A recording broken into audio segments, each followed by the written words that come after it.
You guys can see my screen, I believe. Yes. Great. So, just to do a recap of the advertisement, we're basically talking about UBI, which basically means giving every citizen a guaranteed minimum income with no strings attached. Some say that it can end poverty and prepare us for an automated future. By the way, I do think that I do agree with, I think it was Melissa that said that the world is going to change radically and very quickly, much more quickly than most people are prepared for because of AI. So I highly recommend getting on the AI bandwagon rather than being afraid of it. You'll be much more successful if you know how to use AI than if you are afraid of it. That said, and it's not that hard to use, you can actually ask AI to teach you how to use AI and it will. So we had another event on that. So if you go to our FTI channel on how to learn how to get how to learn what your dream job is and how to get a valuable skill set doing it using your favorite LLM. We do have a video for that and highly recommend it.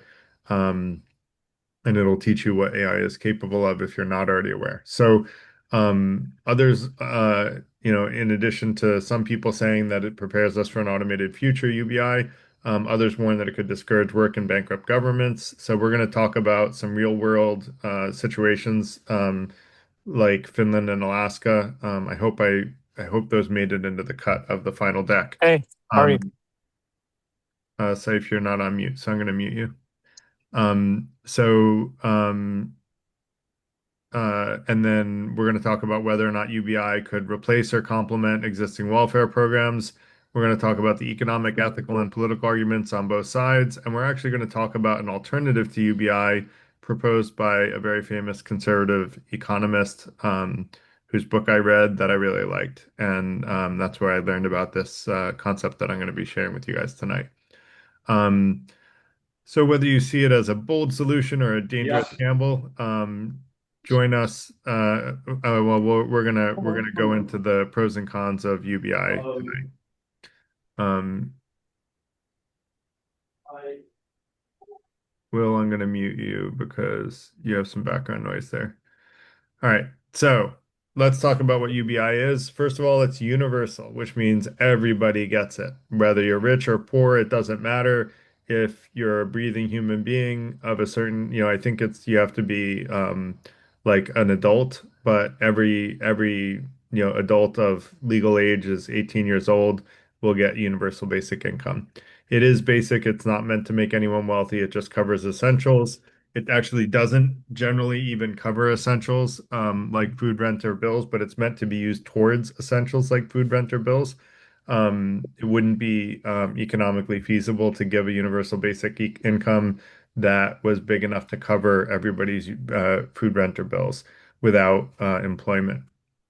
Now, it is income that comes in regularly, generally looked at as a monthly income. So, there so some people will say, well, that's fair because everybody gets it, but other people like me would say that's not really fair because you're giving money to people who make $1 million a year or more, and you're also giving the same amount to people who are very poor. And so I'm gonna make a comparison, like an apples to apples comparison between UBI and an alternative, which I think is much more fair, championed by a prominent conservative economist. The most prominent figure I know of that pushed for UBI was Andrew Yang, the Democratic presidential candidate. I'm going to try to make the argument that the Democratic proposal was actually the less fair one, and that the conservative economist's name was Milton Friedman, and he is the one that championed the alternative approach that I think is much more fair. And I see Kerry nodding, so I think he knows where I'm going. Um, so. This is the proposal that Milton Friedman had. It's called a negative income tax. What that means is if you think about UBI, it's supposed to help poor people, but if you go back to our presentation on trickle-down economics, we learned that giving money to the wealthy doesn't trickle down to the poor. We're much better off giving money to the people who need it, and then it'll trickle up because poor people will spend that money in the economy and then they'll buy things from big companies and it'll trickle up to the poor, the wealthy. But giving the money to the poor people who need it actually helps all of the things that trickle-down economics or supply-side economics is what it's formally called. Trickle-down was actually a way of making fun of it, but it's now been owned like a banner, which is kind of an interesting approach. But anyway, I digress. So Milton Friedman basically created, not, he didn't create this concept, but he made it popular. It existed for a long time before him, but he was the one that popularized it. It's called the negative income tax, and so we're going to break that down. Like, first is that it's a tax, except normally when you pay a tax, you're paying a tax to the government. In this case, if you earn too little money, instead of paying a tax to the government pays you a tax. And so you actually earn tax from the government, which is why it's a negative tax. So basically, what it says is that people who don't make as much money get more cash from the government. And as they earn more, the amount of money that they get from the government shrinks until it eventually disappears.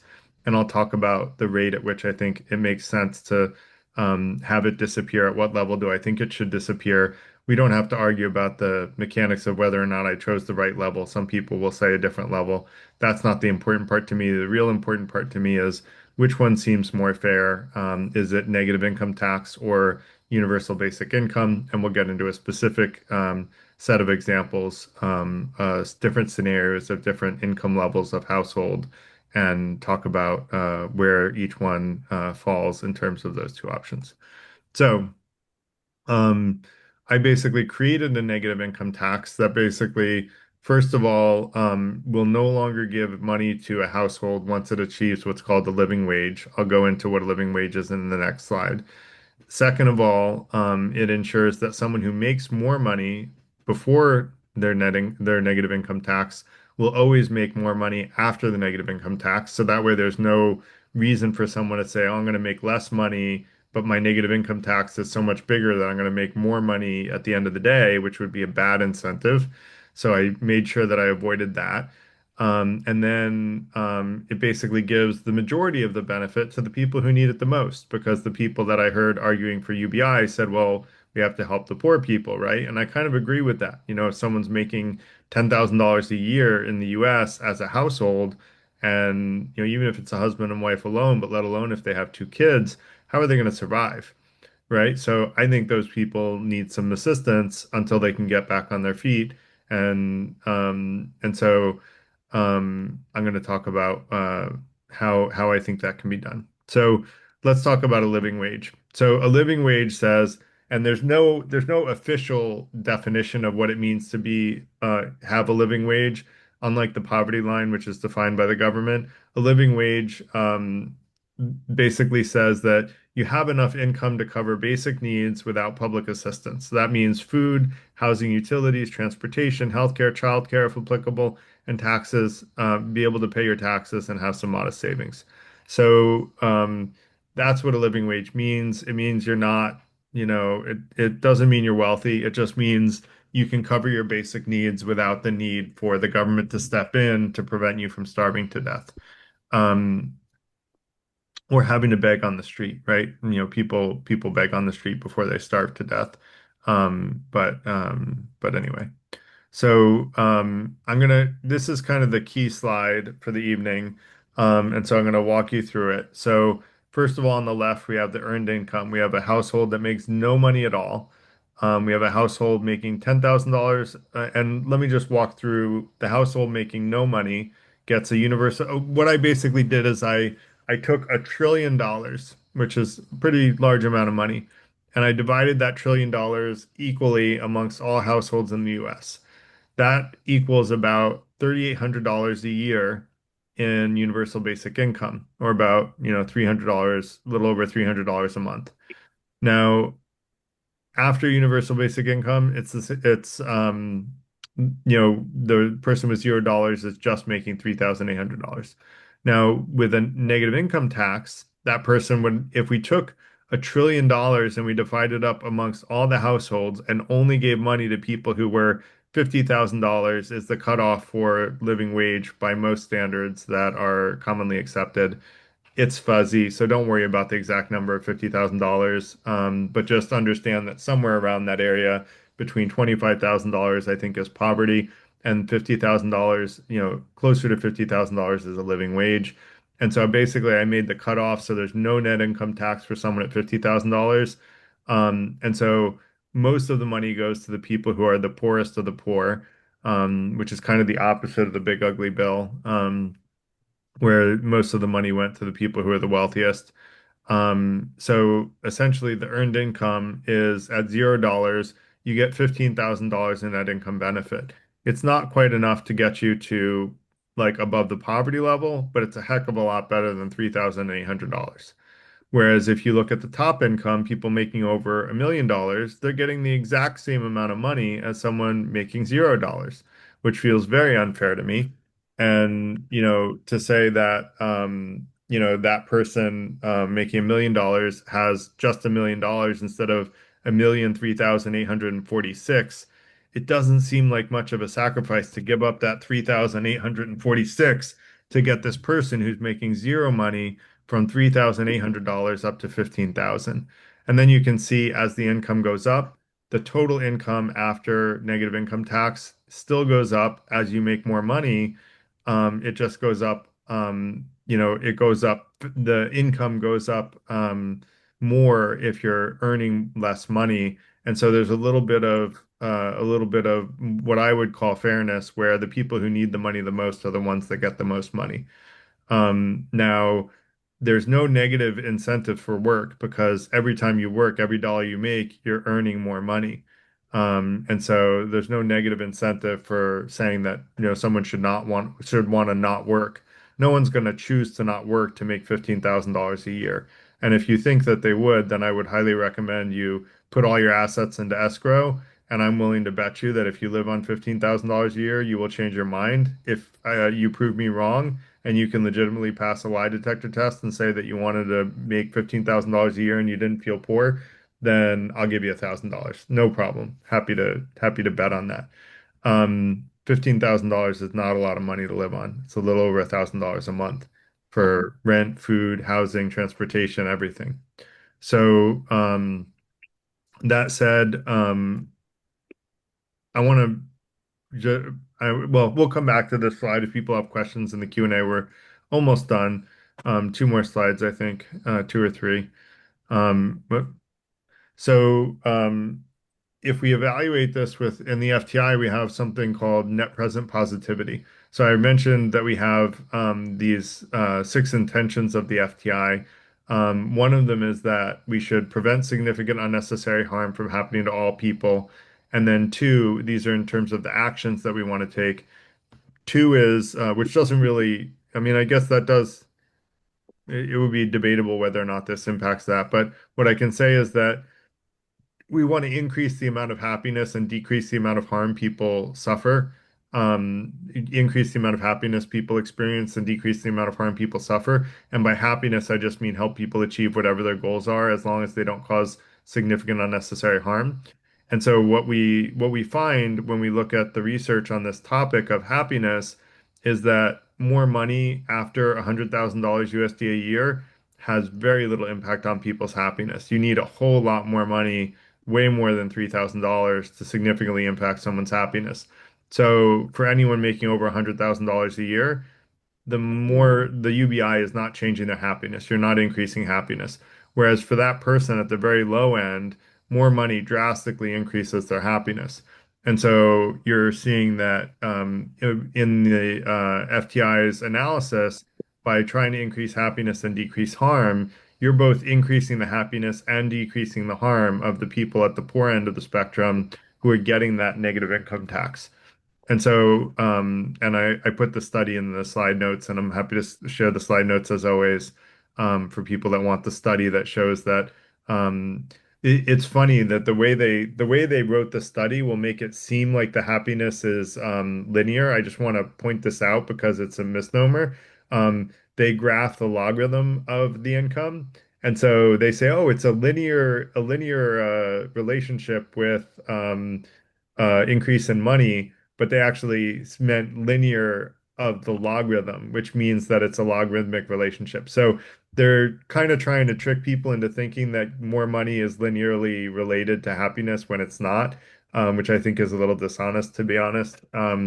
So, yeah. I want to give people that caution when you read it. Like graph out the numbers of dollar amounts with log of income, and you'll realize that you need a huge amount of more money to get just a little more happiness when it's logarithm of income. So um, they were, to be fair, they were re responding to another study that was also intellectually dishonest that said the most amount of money that can make happiness is $75,000 USD a year. And that was a very flawed study. And they said that above $75,000, there is no impact on money and happiness at all.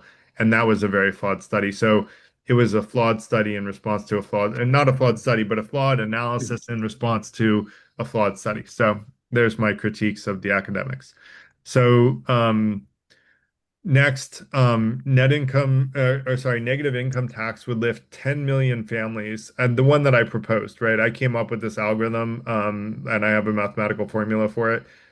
Gosh, I may not have saved the mathematical formula. I spent hours on it. I probably should have saved it. I could go back to it in ChatGPT. I should probably do that, just in case anyone cares. But the way that I set up the net income, the negative income tax would lift 10 million families out of poverty. And by doing that, it would actually save 15 to 35 billion dollars in social assistance programs that would no longer be necessary for families at or below the poverty line because they were raised up in income by the negative income tax. So actually, it's a money saver if you look at the the UBI solution. It would save almost none of that money because no one's really going to be lifted up by $3,800 a year. So I think UBI is an absolutely terrible idea, quite frankly, compared to negative income tax.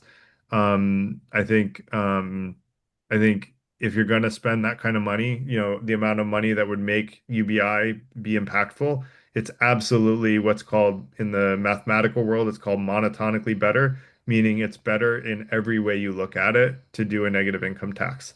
So I can literally think of no good reason to use a UBI instead of a negative income tax. I welcome everyone to challenge me in the Q&A, which we're going to get to very shortly, because maybe I'm missing something, right? I miss stuff too. We all do. And we're all open to feedback in the FTI. And so my question to you guys is not just which one is more fair. I've clearly asserted which one I think is more fair, but I want you guys to say which one you think is more fair, along with why. And if you can think of any reason that UBI is a good idea, help me understand what it is, because when you compare it to negative income tax, I can see no justification for UBI. So that said, that's the end of my presentation. 20 minutes record time. I love the Q&A, guys, so that's why I try to keep short presentations. Um, I'm open to feedback. If people want longer presentations, let me know, but usually the Q&A is the fun part. So that said, let's let Carl kick it off. Oh, I'm Yeah, sorry. Carl, one thing I want to do before you start, please limit each time you raise your hand, limit your comment or question to one comment or question at a time. Limit the length of that comment or question to less than 2 or 3 minutes so that everybody gets a chance to talk, unless there are no hands up, in which case have at it. And then when you want to respond to what someone just said, no matter who said it, just jump right in. Like just speak up. Like don't feel like you have to yeah, don't feel like you have to raise your hand for that. We want to be conversational, but keep those quick jump in question comments to less than 20 seconds each, and that way we'll have a flow of conversation. So think about what you want to say before you say it, and then just put it out there. You can even type it out in your chat thing before you say it if you want to. So that said, Carl, go ahead. yeah.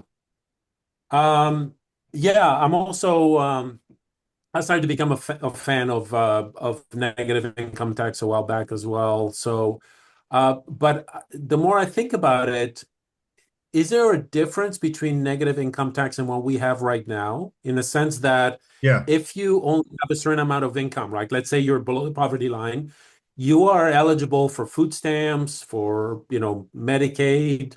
And so I feel like that's already there, isn't it? Well, not necessarily. So, yes, you're eligible for government benefits, but you don't get money back. And actually, and this is where I did do the research on Alaska and Finland, I think it was, that did UBIs. And what they showed is that UBIs really doesn't significantly change employment. But I felt like it was kind of an empty point to make because the UBIs were so small that how could they really impact people's employment? It's not like the UBI Yeah. could replace employment. So it seemed a little nonsense for me to like present that. So I ended up taking it out of the slides. Um,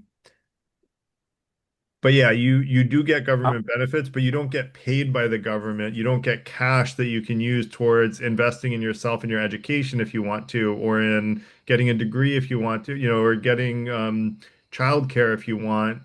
That would allow you to then get another job that would help you make more money and help lift you out of poverty, right? It's not like you're getting enough cash to be able to not be homeless, for example, and to have a place to live. Like there are, and in fact, if you look at the government programs for homelessness, with the big ugly bill, we've now doubled the number of homeless people that we're going to have, and we're going to 10x the number of unsheltered people we're going to have because of the tax cuts that Mr. Trump has put into law. So, those things that the poor have are quickly going away around the end of the year, if not before. So if they haven't already. So if I understand this correctly, with the negative income tax, you get cash, but you're not getting food stamps, Medicaid. So that remains to be seen, right? There isn't a Okay. negative income tax now. You get to a certain low level, you just don't pay any tax, but you don't get anything back. But if the way Okay. that I was proposing it is the negative income tax would price some people out of those government benefits, and that's where the 35 billion or so is coming from, is that these people now from the negative income tax make so much more money that they don't need those government benefits, so it saves the government money. So that's where Got that it. comes from. Now, does that make sense? Yeah, yeah. Okay. Thank you. Yeah, of course. Um, and Paul, In go ahead. politics. My turn. Yeah. Mhm. We tried negative income tax. We tried it for years and years and years. As a matter of fact, when I first started working, I might have even taken it one year. I remember it being on my tax return in the 70s, maybe early 80s.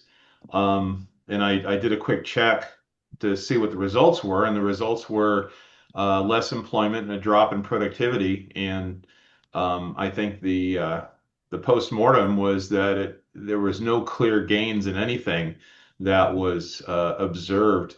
And again, it was a long time. It was from the 60s through, I think, the early 80s, this very large-scale federal trial for negative income tax. And I'm surprised you didn't mention it. I don't know there I was. didn't know we tried it, to be honest, so that's the only reason I didn't mention it. So Okay, I would have yeah. I would have covered it if I knew that known that. So Yeah, it was a very, very large, a lot of money was put forward. And as I said, I use AI like you do, and I did a quick check, and there were negative implications what are in the negative productivity. implications you're seeing? Because I'm seeing the opposite. I saw that it reduced poverty amongst participants. Families had more stable incomes, less severe financial stress.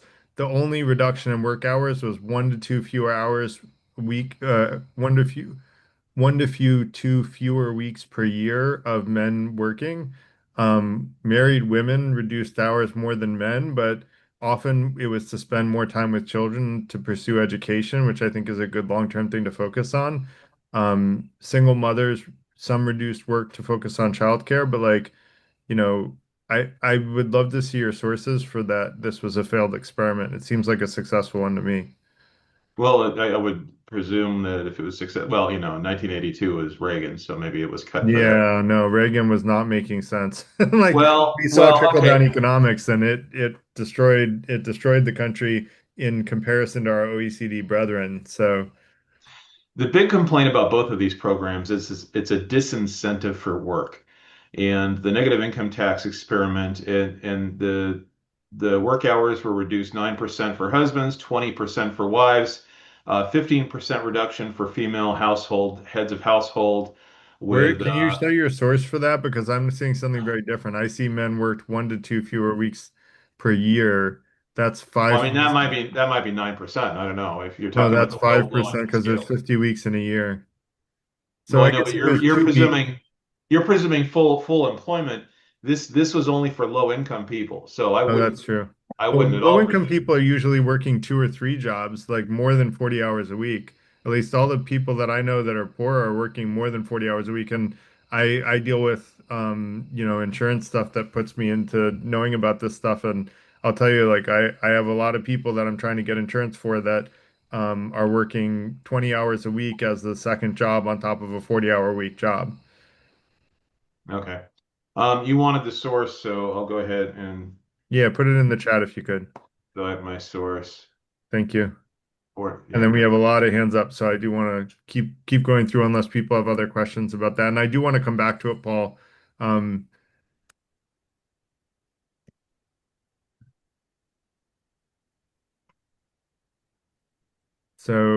but I think 50 weeks, if it was 2 weeks, that's about 55. No, 50 weeks, 10%, 5% would be 2.5 weeks. Yeah, it doesn't add up. So I'll have to check my All sources as right. Yeah, well. my main point though is we did try this and we tried it extensively before, so there's more Yeah. than a lot of data on it. Yeah, I agree that there probably is data and we should look at it. I'll try my best to look at what I can during the presentation and we may have to do this again. But let's go through more questions. Thank you, Paul, for pointing that out. I appreciate it. Steve, go ahead. Hi, thank you. It's a question of helping me understand your the last slide before you had your closing information, the slide that said 10 million people would come off of poverty, which I love, but I Hmm. didn't quite understand the billions that are being saved.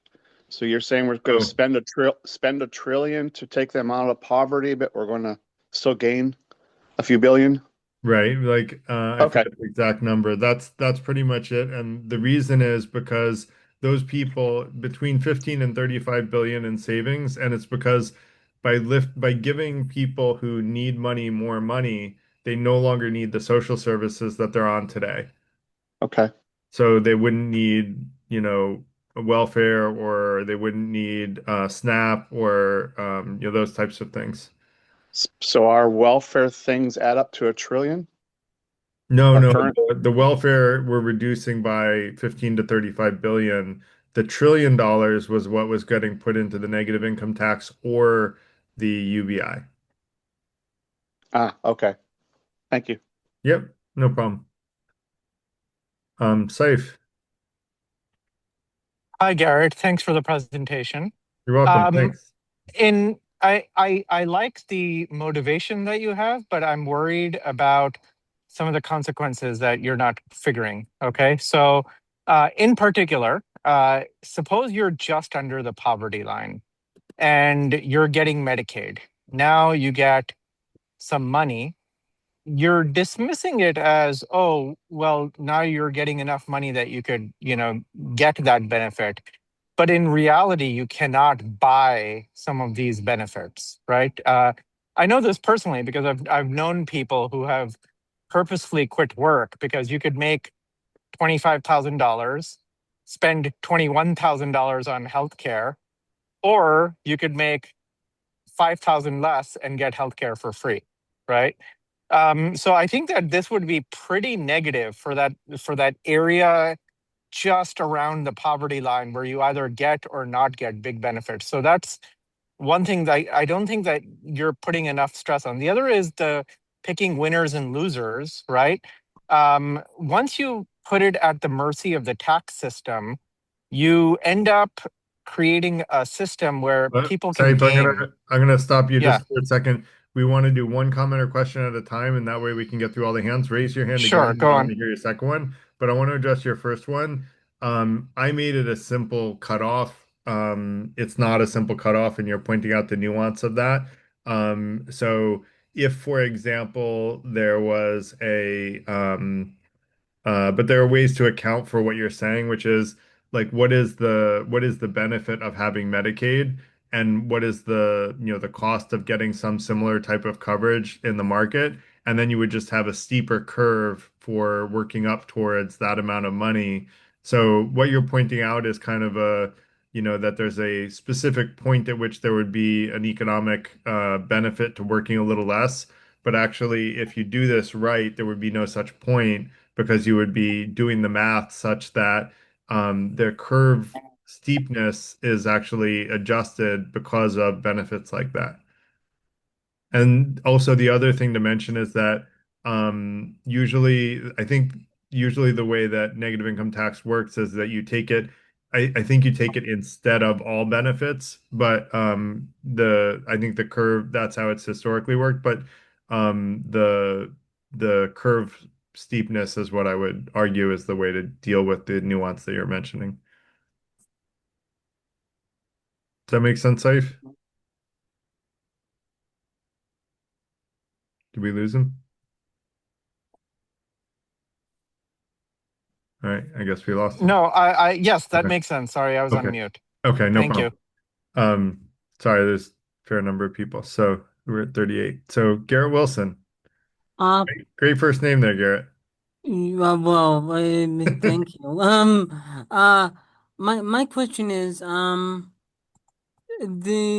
mean, so I share the same issue as Saif, but I was wondering, I mean, um, uh, if you, if you did basic income, but you said like everybody, which is not to have the poverty line cut off, but I mean, to make it like middle class people too. I mean, because I recently sort of been thinking about this. I mean, a lot of our programs like Medicare, Medicaid, they cut off when after you reach a certain amount of income, right?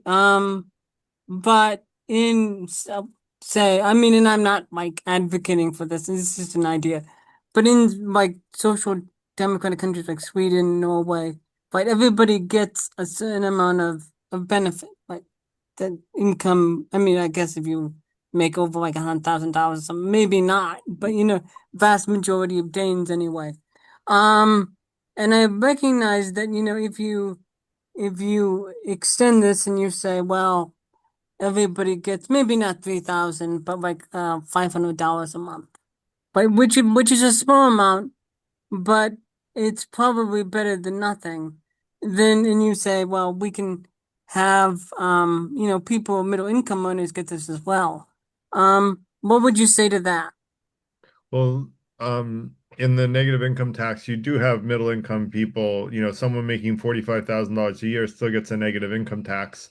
But what I would say, I think what you're trying to say is that a higher percentage of people should get, of income earners should get the negative income tax.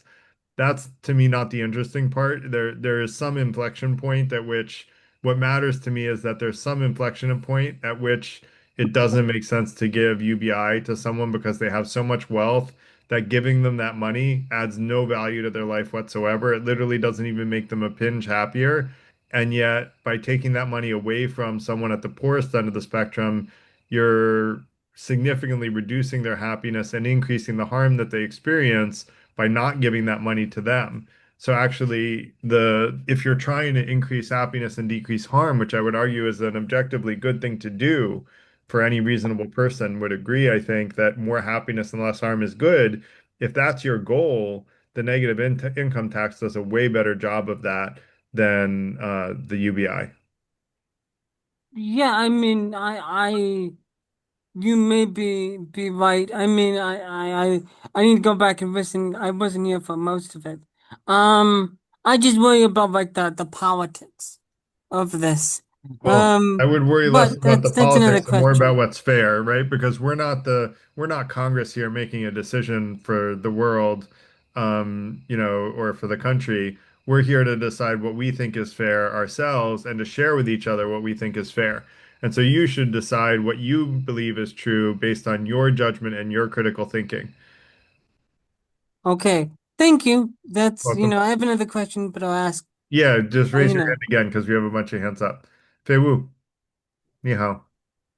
Hello, Garrett. Thanks for the presentation. I joined a bit late.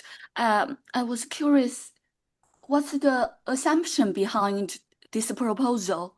And the second question is, um, do we abolish all existing um, uh, income tax systems? Otherwise, how could this be a negative income tax? No, so we're not abolishing it. We're just extending the existing system because, as someone pointed out, um, the we already have a graduated income tax as people get wealthier, where you pay more and more tax as you make more money.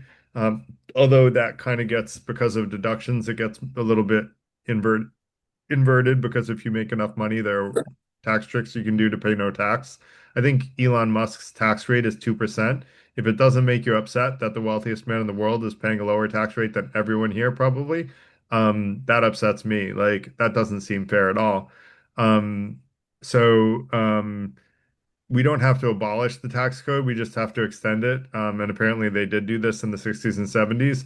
We just have to say that if you make a low enough income that you get some money back from the government, and you need to spend some time thinking about the type of nuance that Saif introduced to say, like, we want to be sure that there's never a situation where someone has an incentive to work less or to make less money, essentially. Um, And so so, where does the money come from? So the money would come from taxes. So you would have to, if you were going to put money into whether it's UBI or negative income tax, you have to create enough tax income to pay for it.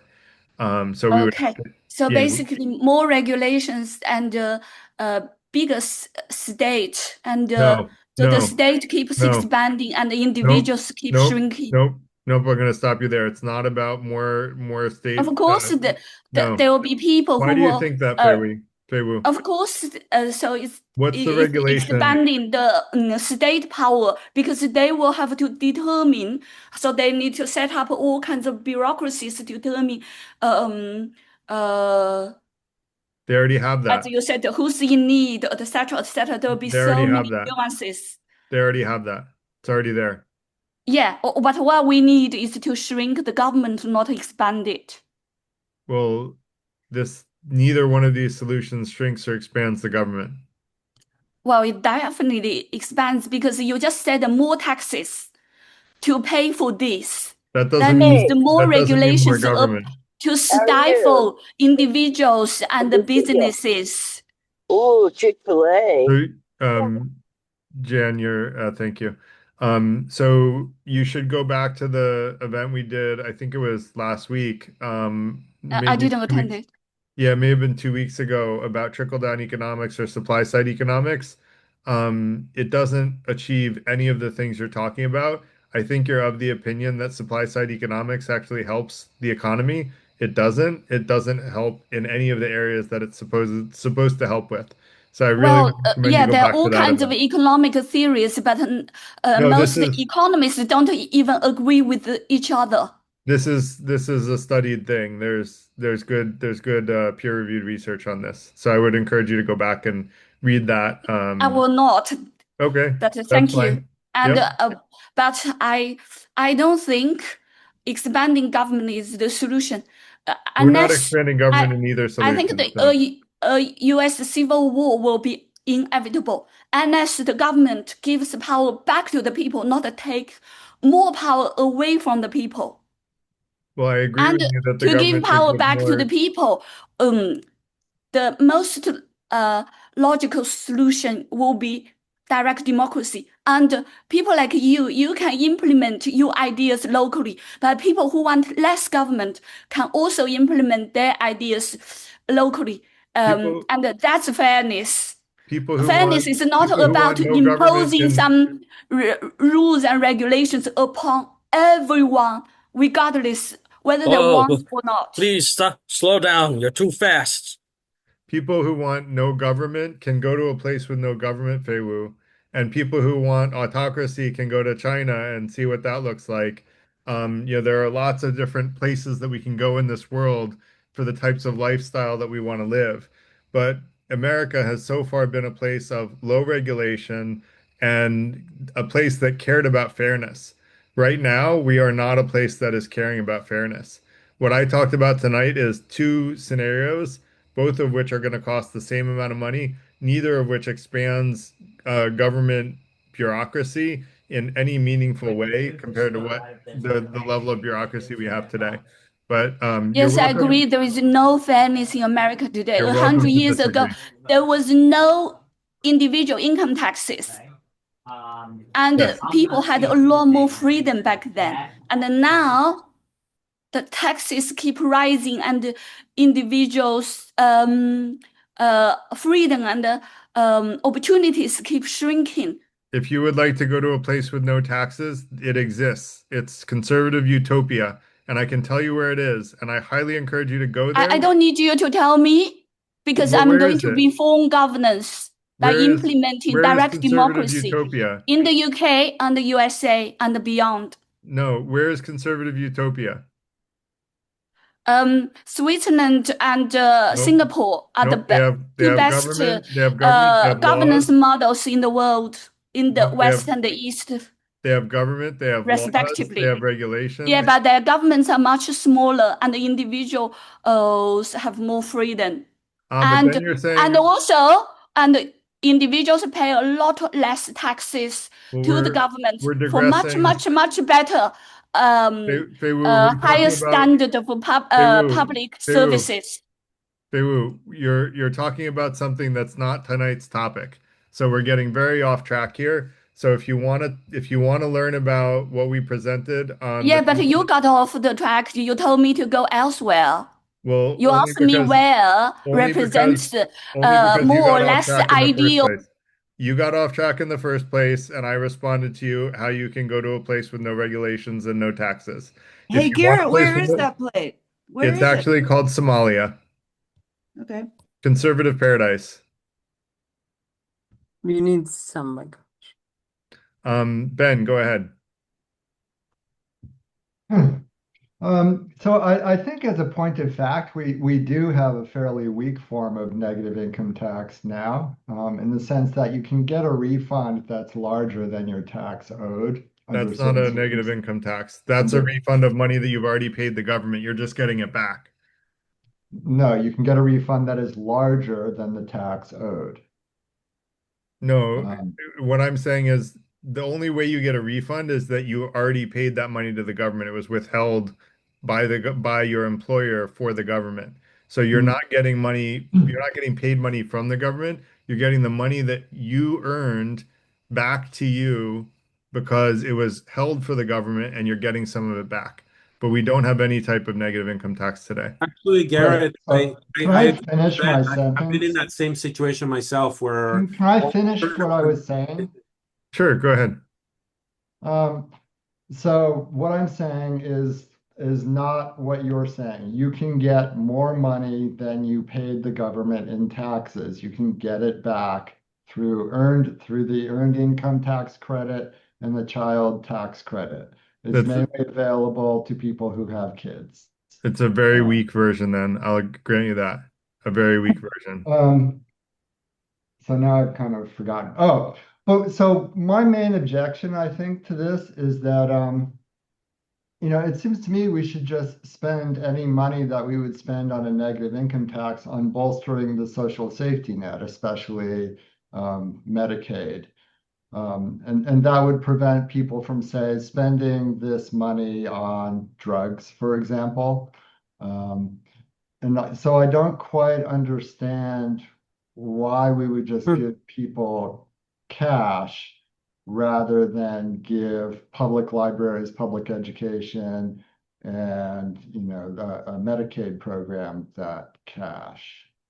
So I think it depends on whether or not you trust the people to use the money wisely. And I think you're saying you don't, but I think a lot of research says that if you give poor people money, they actually will often use it to a positive effect. I know Paul's shaking his head, and there's a lot of disagreement on these types of things. I'm not here to argue like, yes or no, because I'll be fair, I'll be honest, I haven't studied whether or not there are better ways to do it than negative income tax in terms of giving simple services. I do think one that we should give is childcare, right? I think that giving childcare so that people can work when they are low income and have kids that are of an age that need childcare. I think giving some sort of childcare makes sense. So I'm not disagreeing with you. I kind of do agree with you that there are probably better solutions than negative income tax. I wasn't necessarily going for an ideal outcome solution, which I do normally do, Ben. So if you're if you were looking for that this week, you were right to look for it, and I did not deliver, and I apologize for that. I think your solution is probably better, to be honest, than the negative income tax. What I was trying to do is compare, like, does a universal basic income make sense? And I came up with something that I think is absolutely better than universal basic income. I think what you're proposing is probably better than negative income tax, but it is much more complicated. And then you're going to get into the argument of people like Fei Wu who say, well, now you're increasing government bureaucracy and the complexity of administering that, et cetera, et cetera. Whereas negative income tax, we already have a way of administering that. It's all part of our existing government. All you're doing is changing the output number and the formula. So it's very easy to administer what I was proposing. Does that make sense, Ben? Um, y yeah, except we already have the infrastructure for the social safety net also. So Well, we it's not do like for you're saying the we're going to streamline things by eliminating Medicaid and public education and replacing it with the no, negative. no. I wasn't proposing replacing those. All I was saying is that there might be other social services that you would want to add if you had another trillion dollars, like childcare for people who have, children that need childcare. So that would create a new administrative burden to check whether or not that family has a child of that age and be sure that, it's all, on the up and up. So that's all I was referring to is if you wanted to add new services because the existing services already exist. Those are being administered. So if you want to bolster those, you have to add probably new services or, new dollar amounts. But I don't think the answer is to just give a higher SNAP allowance. I think you would want to try to do things that encourage people to be productive and work. By the way, I did not mention in my presentation, but I personally think that a negative income tax should come with a certain amount of hours of either working or volunteering or some sort of productive, output in order to get the negative income tax. Um, so that's my 2 cents. I'm not a big believer in handouts. I do think that people should earn it. So that said, I want to let Sarah go because we have a lot of hands up. Hey, thank you for this, Garrett. I don't know anything about any of this, and so I kind of just hopped on to just kind of understand what it is all about. Um, my first inclination, though, is that it's putting a band-aid on a bigger problem. And to me, it's like I feel like the supplementation is just a lack of companies' ethical standards. Like I feel like you're just supplementing for their lack of ethical standards. And also, is there a way that supplementation can be put into place for like new companies, like startups instead, that would offset this? I realized through all of this that I may be way more conservative, and I'm usually, more progressive and liberal, but in this, realm, I might be way more conservative than I thought. And I feel like either one of those maybe just aren't the solution, just because. I agree with you, and that's where I was agreeing with Ben. I think his solution Mm, was probably better than negative income tax. I think yeah, there are better solutions out there, and normally I have the time to sift through a particular topic and find an optimal solution. I did not have that time this week, so yeah. I basically said, UBI, is there something better? And I knew about negative income tax, so I tested out whether or not it was better. I created an algorithm for it, and I said, oh, this is definitely better than UBI. If I were in a position, if my job was being, a governor, like a congressperson, I would spend Mhm. a lot more time to come up with an optimal solution. And I think we could come up Yeah, with better ones that increase total economic output and increase happiness and decrease harm of individual families. And I think, I do think that part of that is responsibility of companies to pay a proper wage. But I also think you have to be careful of not stifling creativity because small right. companies don't have the money to pay, the same amount of money that big companies do, and small companies are usually the innovators. So you kind of have to leave room for the small companies to be able to navigate.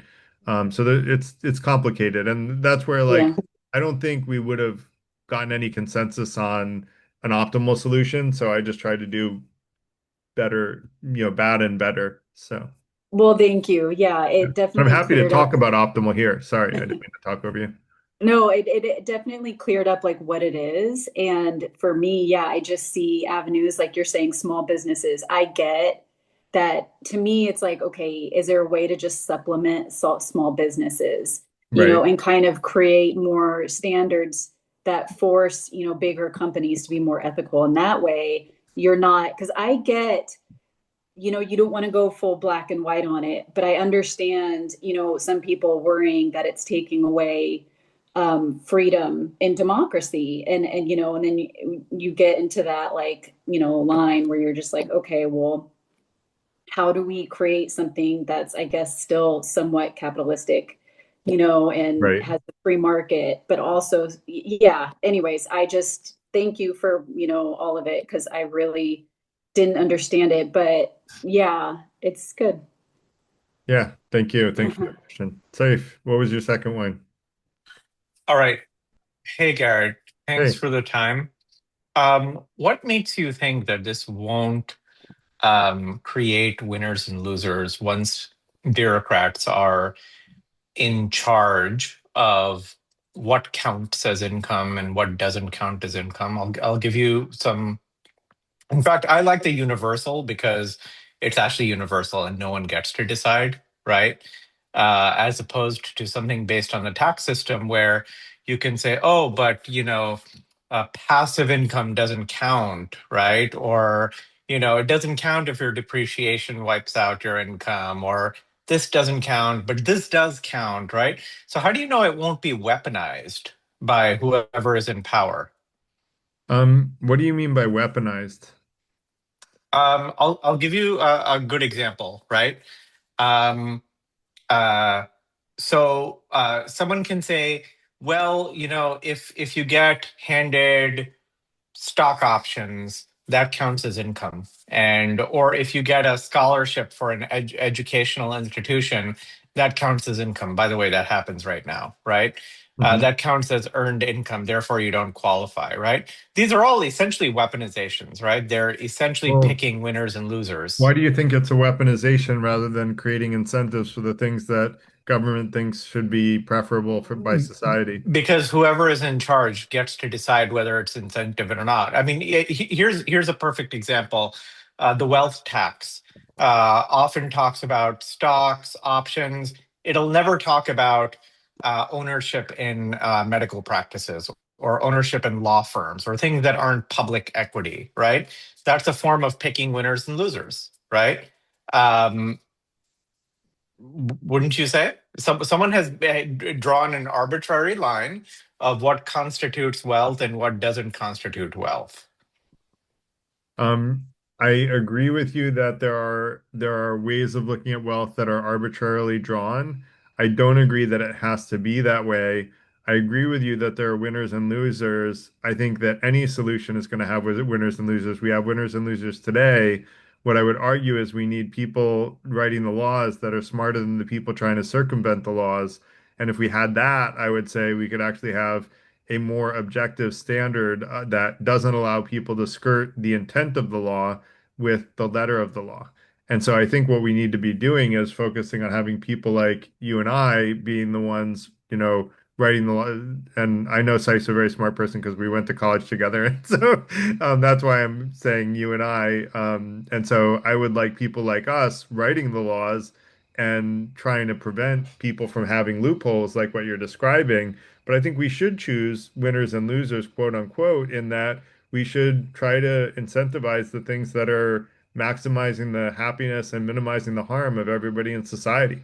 I mean, what's not to like about that? I mean, why would you want less happiness, Yeah, more harm? I certainly like the idea. I'm just a little skeptical about the negative incomes tax as opposed to the universal. I'll look into means testing and figure out all of the harm means testing is doing, right? Because it means testing causes a huge amount of harm in society because bureaucrats end up deciding whether someone gets Medicaid or not. What the standard is. It ends up coming down to one person, and it gives that person a huge amount of power.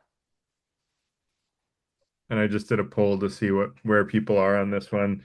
Um, I don't know what you mean by means testing, but we have a ton of hands up, so I'm going to go to the next person if you don't mind. Thank you. Yeah, thanks, Saif. Carrie, go ahead. Yeah, sure. It seems like really the question is, first, do you want a safety net or not? And if the answer is yes, obviously you want the most efficient, well-tuned system you can with the least needless complication. The devil, of course, is in the details. But one thing you didn't mention that I'm very curious about, but congratulations, you got people real fired up. Quite exciting. But how inflationary do you think these are or aren't? Because I've always argued against UBI primarily on the fact that I think it's highly inflationary. However, negative income tax may be less so, but I haven't really given it much thought. And I'm curious what your thoughts are in terms of in the inflation side of things. Yeah, I mean, if you mean inflationary as in it would raise inflation, I don't know. Actually, let's break that down. If we're not printing the money, it wouldn't be classical inflation. But in terms of increasing demand for scarce items, because now we've got that's more what I money. assumed you meant. Yeah. Yeah, that's what I assumed you meant. So, and they both cause inflation, like both there are different sources of inflation.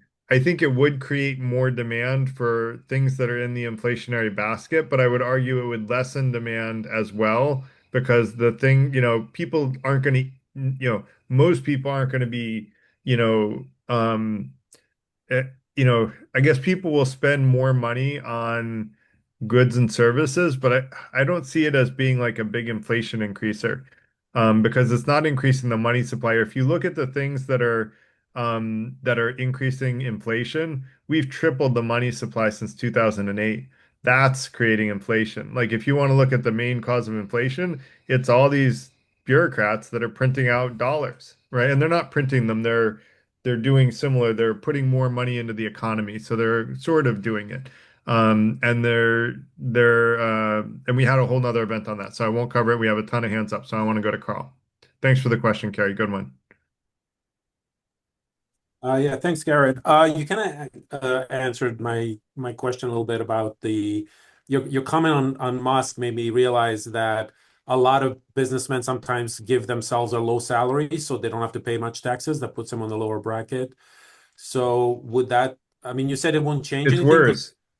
So, normally, people who have a lot of money are investing in the stock market. So yes, they give themselves a $0 salary, but then what they do is they only pay themselves in stock, and then they never actually sell the stock. What they do is they borrow against the stock at a very, very low interest rate because they know they have the money, or they borrow against assets that they've purchased. And then what they do is borrowing that money, there's no tax on it, it's a loan. So you just live off of the loans against your assets your whole life, and you never pay any tax. That's how Elon Musk gets 2% tax. Now, there are ways to get around that loophole, but you need to have more clever bureaucrats than Elon Musk. And yeah, the tax loopholes really need to be addressed and all the cheating, especially by the rich. But I wanted to propose something even bolder than this, and obviously it's kind of maybe fantasy. Yeah. But I wanted to kind of follow the thought experiment here. Sure. You mentioned the $100,000 happiness cutoff, right? Which I kind of agree with. Mm-hmm. Every single citizen gets $100,000 debit card per year. Mm-hmm. They're allowed to work. They're allowed to volunteer. They're allowed, and you mentioned something about being of service to others, like not being a handout. Everybody who's able-bodied would do something that would contribute to society. So everybody would contribute to society. But basically, the incentives would no longer be profits anymore. Everybody will be equal because everybody makes the same amount of money, right? Basketball players make 100,000. Janitors make 100,000. Everybody contributes to the economy. Everybody contributes to service. Yeah. And nobody is incentivized by greed or profit. It's all about.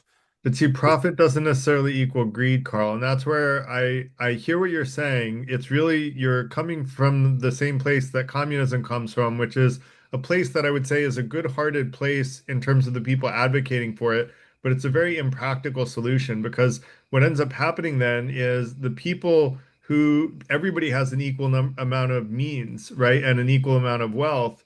And what that means is that the people who are the most talented and hardworking don't actually create more wealth for society. And so what you end up with is, this dystopian nightmare where you have, I don't know if you've ever seen the movie Idiocracy, but you Yeah. have guys like Gatorade, using Gatorade to water the plants and like everything dies because they don't know how to deal with money. They don't know how to deal with plants. And so it's this dystopian future.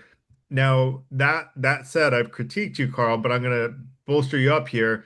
One of the most ambitious goal of the FTI is to make sure that every human being on Earth makes $100,000 USD a year.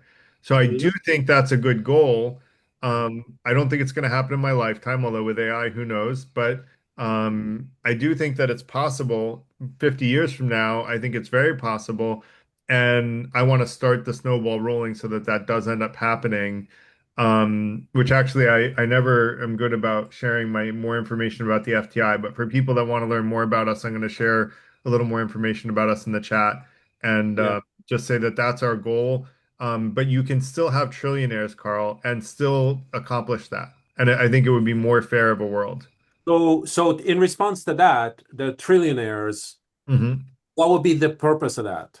Because they can handle wealth and grow more economic wealth.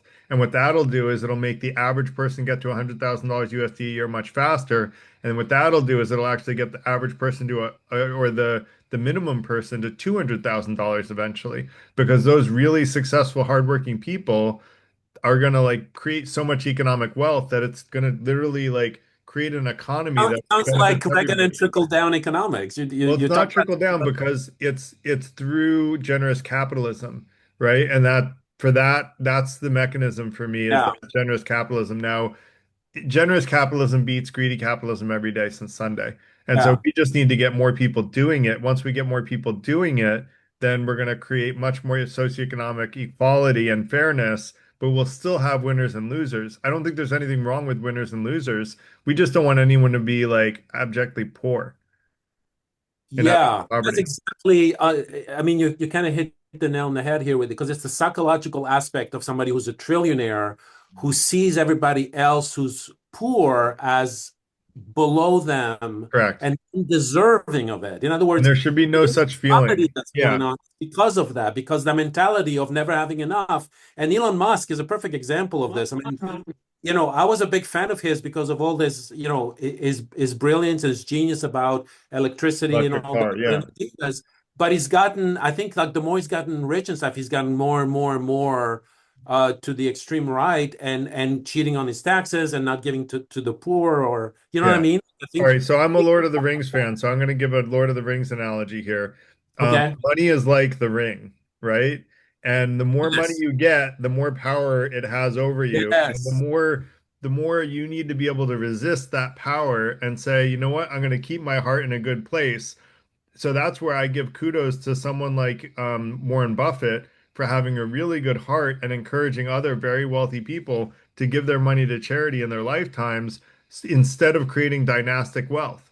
I mean, let's face it, like, why is it so great that you created 6 generations or 60 generations of family members that don't ever have to work a day in their lives?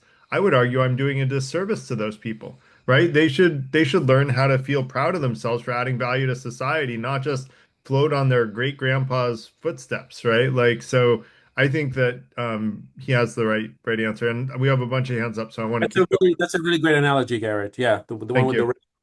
Yeah. Thanks, Garrett Wilson.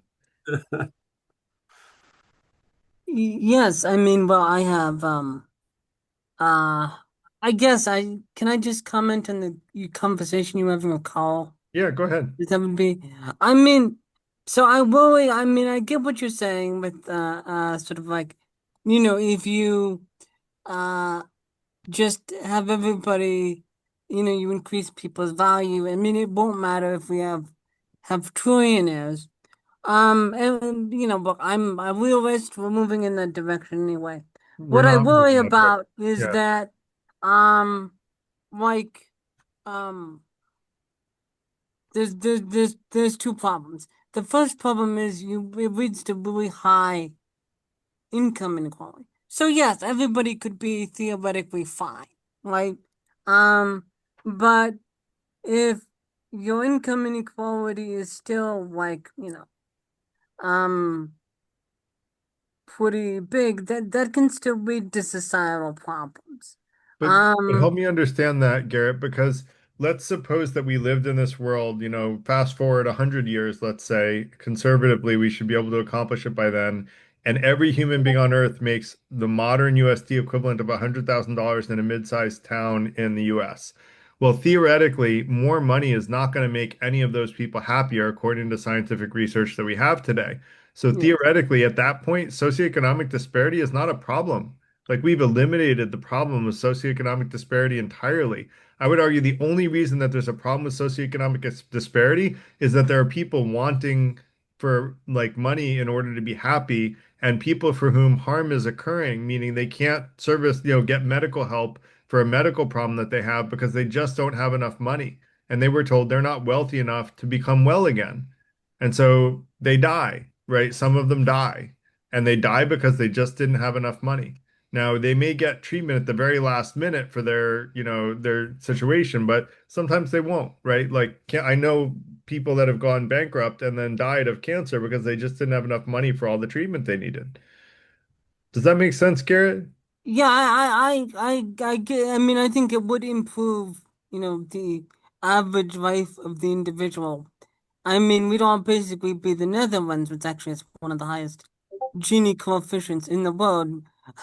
But but the problem is that I worry that there would still be a lot of envy, right?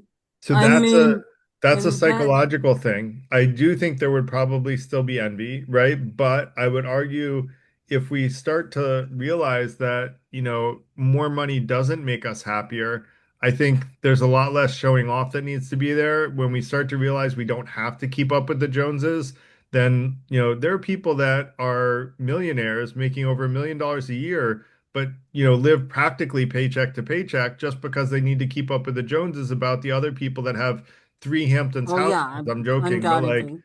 so all I'm saying is that some people just don't have the right mindset in terms of they are living in a way that puts them on a treadmill that they'll never get off of, and they're not happy with good enough. And I would argue that that's where having the right philosophy comes in. That's where the FTI comes in. We want to teach what it means to be happy. How do we achieve happiness? How do we create more happiness for ourselves and those around us? How do we minimize harm for ourselves and those around us? That's what we're about. And that's what I think is needed to help those people that are living on that treadmill. Yeah, I mean, perhaps. I mean, maybe it could be done. My second component is, For the second you have component, Garrett, we have a lot of this is hands too up, so I'm much. going to ask you Okay, to, that's Garrett, that's I'm going to fine. ask, yeah, I'm going to ask you to raise your hand again. So, Kay Barone. Okay. So I think I agree with you on most things right now. I definitely, as somebody who's been unemployed several times, I can definitely tell you that even as a person who has been unemployed several times, I would be completely fine and probably happier knowing that I had to present proof that I'm looking actively for work or that I'm contributing in some way to it in a charitable way. Like, I think that is completely fair. And I would have no problem with that personally. I think that's also good because we also know that while we expect most people to do the right thing, there are definitely those people who are not going to. And this would also give us a way to kind of like make sure that the money is going for the purpose that it's supposed to be. So, I I want to say the last time I looked at what the United States considered a living wage was, I think it was listed as like, I don't know, 65 or $70,000, something like that. I could be wrong. But if we just take that number as like a rough number, if we go with like 70,000 and we say, okay, this is a baseline of what everybody should be making to be able to live at an okay state, a state where they can pay their bills and not stress too much. Okay, then let's roll with that. Now, if you make under that amount, let's see how much under you make, and we make up that difference. I think that's fair. But I also think, I don't know who said it, but somebody mentioned about, you know, finding a way to kind of hold businesses accountable as well. And I think that's needed too. I do think that's kind of a slippery slope though, because you definitely have a lot of businesses that are going to just fire people and they don't really care. But I think that there is a need to address things in a business entity as well. And I think, you know, something basic like I have one friend out of many that actually her company always looks at the end results for what inflation was at the end of the year and what it's forecast to be for the next one, and goes with whatever that last year's inflation results were at the end of the year to give everybody a raise in line with what they're expecting it to be. And I think that would be the most fair way to ensure that people get a raise that's going to sustain them. Because I can tell you, like, I work in retail, and I remember the first time that I heard my boss, my store manager, got a raise. And I looked at her face and I was like, is everything okay? She told me, well, everything's all right, but I didn't get the kind of raise that I was hoping for. And I asked her raise, and she showed it to me. It was 6 cents an hour raise. And crazy as that may seem, that is very much still the reality in retail. If you get a 25-cent raise in retail, that is considered significant. And that's sad. And it can't sustain. Jenny, did you want to say something? Okay. I think she didn't mean to be on. No, Garrett, sorry. Sorry. No problem, Jenny. So yeah, I agree with you. I think though I agree with a lot of what you said, but I would I'll pick a point with while you were saying that a raise equal to inflation is fair, I would argue it's not enough. Like you should be getting a raise higher than inflation, because a raise of inflation says your income was not lowered. If you get less than inflation, your salary was lowered, like from a standard of living perspective. And you're 1 year more experienced at whatever you're doing, so your raise should always go up above inflation. If it's not going up above inflation, then that's not fair to me. So that's the only issue I would pick there. So, Morgan. Yeah. I have no idea what the answer is, but I really believe that what causes a lot of poverty is a lack of responsibility with money and a lack of respect for money. So on this level, giving cash to someone who's like this, it's not going to teach those people the skills that they need to learn in order to attain it. So it seems like just giving cash to people who don't have respect for money is kind of a dead end road to change, and it will only help them for like a month, and then they're right back to where they were. So maybe I think I would need to do more research to know if that's true, but I can say that what I'm trying to do about that, which is in my control, is to teach about how to have better critical thinking skills. And we had a savings and investment course in the FTI where we talked about how you can live more fiscally responsibly and not be that person on a treadmill that is always feeling like they need more money. And so I don't think all people that are poor don't understand money, but I will argue there probably a lot of I would probably argue almost everybody would benefit on the lower socioeconomic areas from learning more about savings and investment. And that's why we do a free class in it, because it's just not it's just not taught. Like our schools don't teach savings and investment, right? I never took a class in savings and investment. I learned a little bit that stocks go up, right? But like, didn't learn a lot. I learned enough to know that I should have invested in Apple, and I wanted to invest in Apple in the 90s, but I missed that boat. Does that make sense, Morgan? So I'm not disagreeing with you.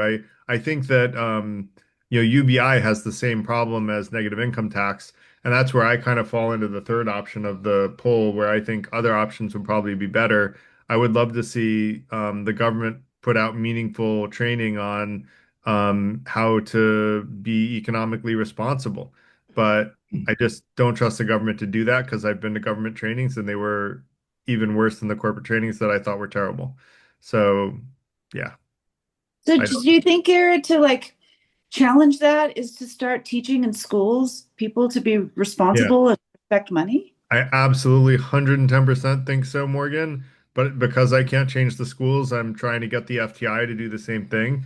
And I want to give free training away to get people knowledgeable in savings and investment. It's a 1 hour presentation. It doesn't take much to watch, and it can literally take someone who's earning minimum wage and have them retire with $40 million, being worth $40 million when they are 80 years old. So, the math may be a little off there because there was a false assumption that I had. But let's put it this way: you can be making minimum wage coming out of college, and if you're careful with your money and follow that savings and investment strategy, you will be very well off by the time you're 80, leaving generational wealth essentially. So that said, next person, Steve, go ahead. Yeah, I like the idea of a negative income tax, as long as I would say is that there's a supplement for disaster insurance of some sort, because some people might not be able to buy a supplement, and something catastrophe happens, their house burns down or something like that, and they're destitute again. So as long as there's some work on that, I think it might be workable. But I wanted to talk about what I consider the elephant in the room, and that's AI. So if I kind of follow this, and there's some pretty dire predictions by quite a few people actually that should be in the know, where what happens if we get 20, 30, 40% unemployment? Well, that's a huge burden. And so I want to trot out a suggestion. I wonder what people I think about it, and that would be something like an AI tax. So if you have these companies that are firing people because they buy a cheap AI to take their place, well, when they do that, they are increasing the burden on the rest of society to take care of those people. So I'm wondering if it would be workable that there have to be a lot of details worked out, that there's some kind of AI tax. Doesn't we don't want to squelch productivity, but there should be some sort of consequence for Yeah. people kicking So people off the payroll. so when I read about how Andrew Yang was planning on funding UBI in his presidential bid, he had an idea that I thought was interesting that I didn't research, but might be worth another conversation for another night. So maybe like if people like this idea, I don't know what to do, put the party hat on or something. But I was thinking it's the idea of having a VAT tax, which they have in Europe all over the place. It's a value added tax. And oh, gracias. Mm. So it's a value added tax, which basically means as a product or service moves from one level to the next, there's a tax added as that value is added to the product or service. And it sort of always made sense to me, the VAT tax. We do a sales tax, which is the sale price at the very end of the process, but we don't tax the intermediate steps. A VAT tax could, if 10%, he estimated, I forget what it was, would raise, I think it was like $80 billion or something like that. But that might be one way of something that I think would not be as potentially destructive as an AI tax, because AI right now is kind of the Wild West. I don't think anyone could even figure out how to tax it in a very effective way other than a VAT tax. The VAT tax is tried and true. It's proven, and it would tax all AI economic value adds. And so it would essentially be an AI tax without being a tax only on AI, which I don't think is a good idea. I just I'm a big free market advocate, and I think that you have to let the free markets sort of run their course, with like general regulations that make sure that everybody is playing fair, and that and that there's some level of socioeconomic fairness. But I would argue that moving through the free markets is usually a better choice. Um, but again, there are arguments for both, so I'm not taking a hard road. I like the free market solutions whenever they can work. I think they generally work better. Does that make sense? Yeah, I mean, it seems like to me that there could be some kind of algorithm. I mean, say a company lays off 80% of their workers and their profits skyrocket. Well, that should be dealt with, I would think, in some sense. And of course, now corporations pay very little tax at all. Right. But all this stuff is complicated. So It is. everything And should be on the table, I think. I do think the way to deal with the AI disruption, and it is disruption, it is going to drastically change things. The way to deal with it is by training people how to use AI. That's the best defense you can give anyone, is to teach them how to use AI. And in fact, I'm going to do another session on how to use AI, probably in the next couple of months. I'm going to be working on it with a colleague, who wants to learn AI, and so I'm going to do a crash course. I already have a couple of crash courses that I've done for Ivy Plus organizations, so I'll probably leverage some of that and add some new 2 cents and stuff like that. But really, it's one of those things that saying no, I don't need to learn AI was like someone in the 1980s saying no, I don't need to learn how to use a computer, right? People that said no, I'm never going to learn how to use a computer. That's just a fad. It's going to go away. AI is not going away, and it's not a fad. It's a drastic change in how work is done.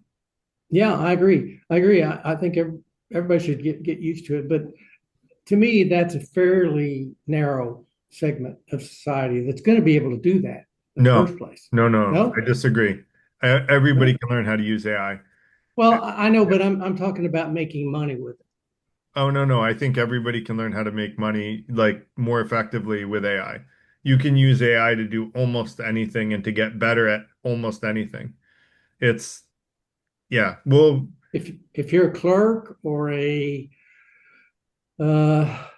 waitress or even a lower entry. How do you hang a door better with AI, Garrett? I need to be faster hanging doors in houses when I would highly encourage you to ask AI that question, and I guarantee it will give you an answer about how you can. I'm serious. I'm not kidding. And I would say the same thing to you, Steve. If you were a wait staff, if that's what you do, what I would do is ask an AI, what do the very best wait staff do that make them the most tips? And sit there and have an hour-long conversation. I guarantee your salary will go up at least 10%, probably 20%, if not more. Well, it's nice to hear somebody optimistic about it, but I'm not in that camp. It's all right. I will try to get you there. Come back to when we do the AI training, and I'll try to get you there. Okay. Not with the intent of convincing you, but because I think it's true that there is a very optimistic view if you look at it objectively, and I will be perfectly happy to admit I'm wrong if you can prove me wrong. I have no concern about that. Well, I love it. I love it. Yeah. I use it all the time. I'm just, we'll see. Yeah. So, Fei Wu. I'd like to question the notion making money above a certain threshold doesn't make one happier. Can you explain what's the threshold again, please? So it's the logarithm. Happiness is equal to the logarithm of the income of the person.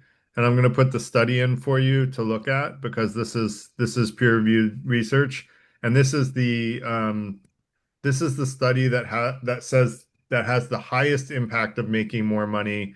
The one that I'm not showing is the one that I think was a bad study that said over $75,000 USD a year about 8 years ago, 10 years ago. They said that it had no impact on happiness, but that was not a valid study in my opinion, and I can go into why another day. But or if we run out of questions, I'll go into why today. But And the threshold here in the article you posted is how much? I don't think they mention a specific threshold, but like if you read the data, it's about $100,000 USD in a modern, like in an average US town. Okay, I'd strongly dispute that. Okay. Because let's say if I make 100K a year and I need to if I'm not self-employed or freelance or entrepreneur, that means my time is sold to someone else for that amount of money. Not necessarily. But if I make 1 million or more a year, for the same time I'm selling myself for, I can at least, I can retire sooner. And then after I retire sooner, I can dedicate my time and the money I have made to more meaningful work that bring much more happiness and pleasure to my life. And That may be how the you majority feel. of the population in this world don't enjoy their work. I remember a few years ago I saw an article. They say in London, 85% of people don't enjoy their work. So if you don't enjoy your work, you might as well make as much money as possible, as soon as possible, and then retire early, and then do work that does bring you joy. I have a different perspective, Feiwu, which is if you don't enjoy your work, learn how to do something you enjoy that actually does make money. And that's called Ikigai. And actually, I'm going to do another event. I have to do an event on Ikigai because it's such a great concept. It's the intersection. Let me actually I'm going to do Yes, but I know I understand Ikigai, the concept of Ikigai, and many you do, but not everybody enlightenment does. ideas. Yeah. But what the current society is set up is to perpetuate governments and the interests of governments, so the governments keep running forever and keep controlling ordinary people's lives forever. And politicians are fed comfortably by taxpayers' money, so they can spend their time think about how to regulate us, i.e., how to control other people's lives, even though most politicians have no uh, um, are not above ordinary people in terms of their knowledge and wisdom and their character and their ability to discern what's good or bad for even for themselves, let alone other people. So I agree with I you, but agree. Ikigai is and also try to finish your thoughts, I Feiwu. know after people can learn uh, for those who think money can buy happiness alone, money alone can buy happiness, they will learn their lessons after they have experienced having money and still not happy, and then they can learn then to shift their focus on more meaningful pursuits, such as advocated by Ikigai. But it's not for Please us try to to finish your thoughts, regulate Feiwu. other people, We have to four hands forbid up. them from making money, to learn their lessons through their experiences. Hey, To begin Yeah. Garrett, where does Ikigai come from? It's Japanese, and it's the combination of what you're good at, what you love, what the world needs, and what you can be paid for. And it is absolutely brilliant. If anyone wants, I have a prompt that will help you find your Ikigai, that you just put into your favorite LLM, and it will quiz you until it finds your Ikigai. And I need to do a And just for clarity, I've kind of posted a little bit in the chat. It is within you. It's not something you get. It's not something that's impossible for anybody. It's within you. It just matters of introspection. yeah, If thinks what they love to do, everybody can find what they love to do and right. what they're passionate about and what they can get paid for and what the world needs. It's not Yeah. something you get. It's not for the very few people in the world. You don't buy it in a store. You Tell have that to an to, autistic person. what's Tell that to an autistic person. Okay, you got a point there. Yes, I guess if you're divergent, but yeah, I know divergent people who pursue their ikigai. So I guess it depends on the spectrum. I agree, NR. Sorry. Thanks, Carl. Yeah. yeah, Ikigai I is don't. great. And I really I think Fei Wu, to the person that is miserable in their job, I think they should go to our presentation on how to find your dream job and get a valuable skill set doing it, and try using an LLM to do that, and use ask it to find your Ikigai, ask it to quiz you to find your Ikigai. That's even better than what I presented on the night of the thing that I was talking about. But the how to get a valuable skill set doing your job, I think I did a really good job of. I just used a very quick and dirty version of Ikigai. And so Ikigai is a better framework to use. So, yeah.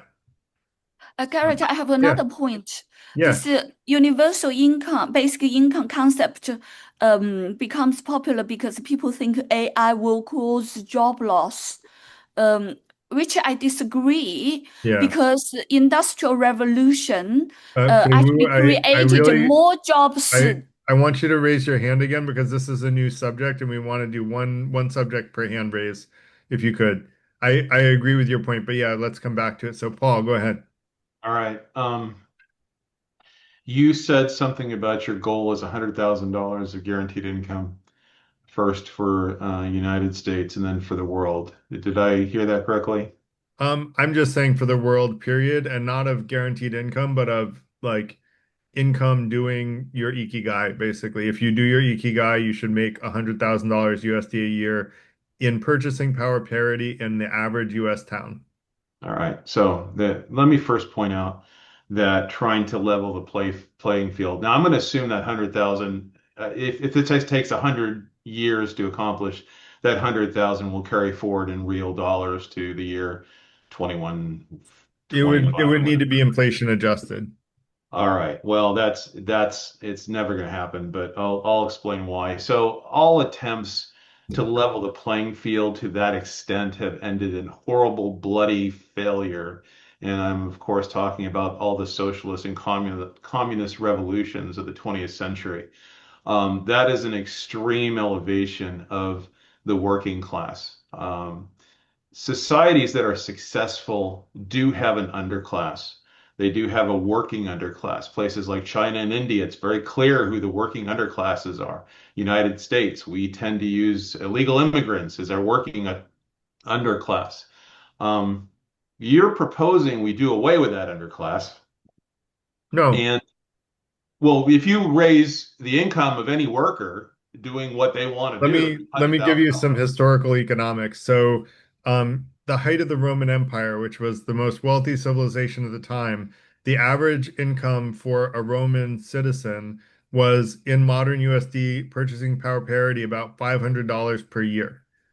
Now, if you fast forward to 1900s America, also the wealthiest civilization at the time in the world, or the wealthiest of its size, it was about 5,000 USD a year. If you look at now, it's about $77,000 USD a year. Now, if you fast forward 100 years from now, especially with the advent of AI, I would be shocked if we're not at least 10x that, which means that the average person in the US is making 500,000. Let's suppose that I would argue the average person globally should be making the median income globally should be about $500,000 USD because of economic increases in productivity. I know you don't believe it's possible, but again, I No, gave the because historical context of you're like leaving with the 2000 historical. years and then 100 years. We 10x'd in 2000 years, we 10x'd once. The last 100 years, we 10x'd again. the next 100 years, we're probably going to do much faster than that. We're increasing at a logarithmic rate. Yeah, no, it's not true. Listen, the context that's completely missing here is the cost of staying alive. And you said it yourself. People making 100,000 or more are living paycheck to paycheck because the cost of shelter has grown exponentially. The cost of healthcare has grown exponentially.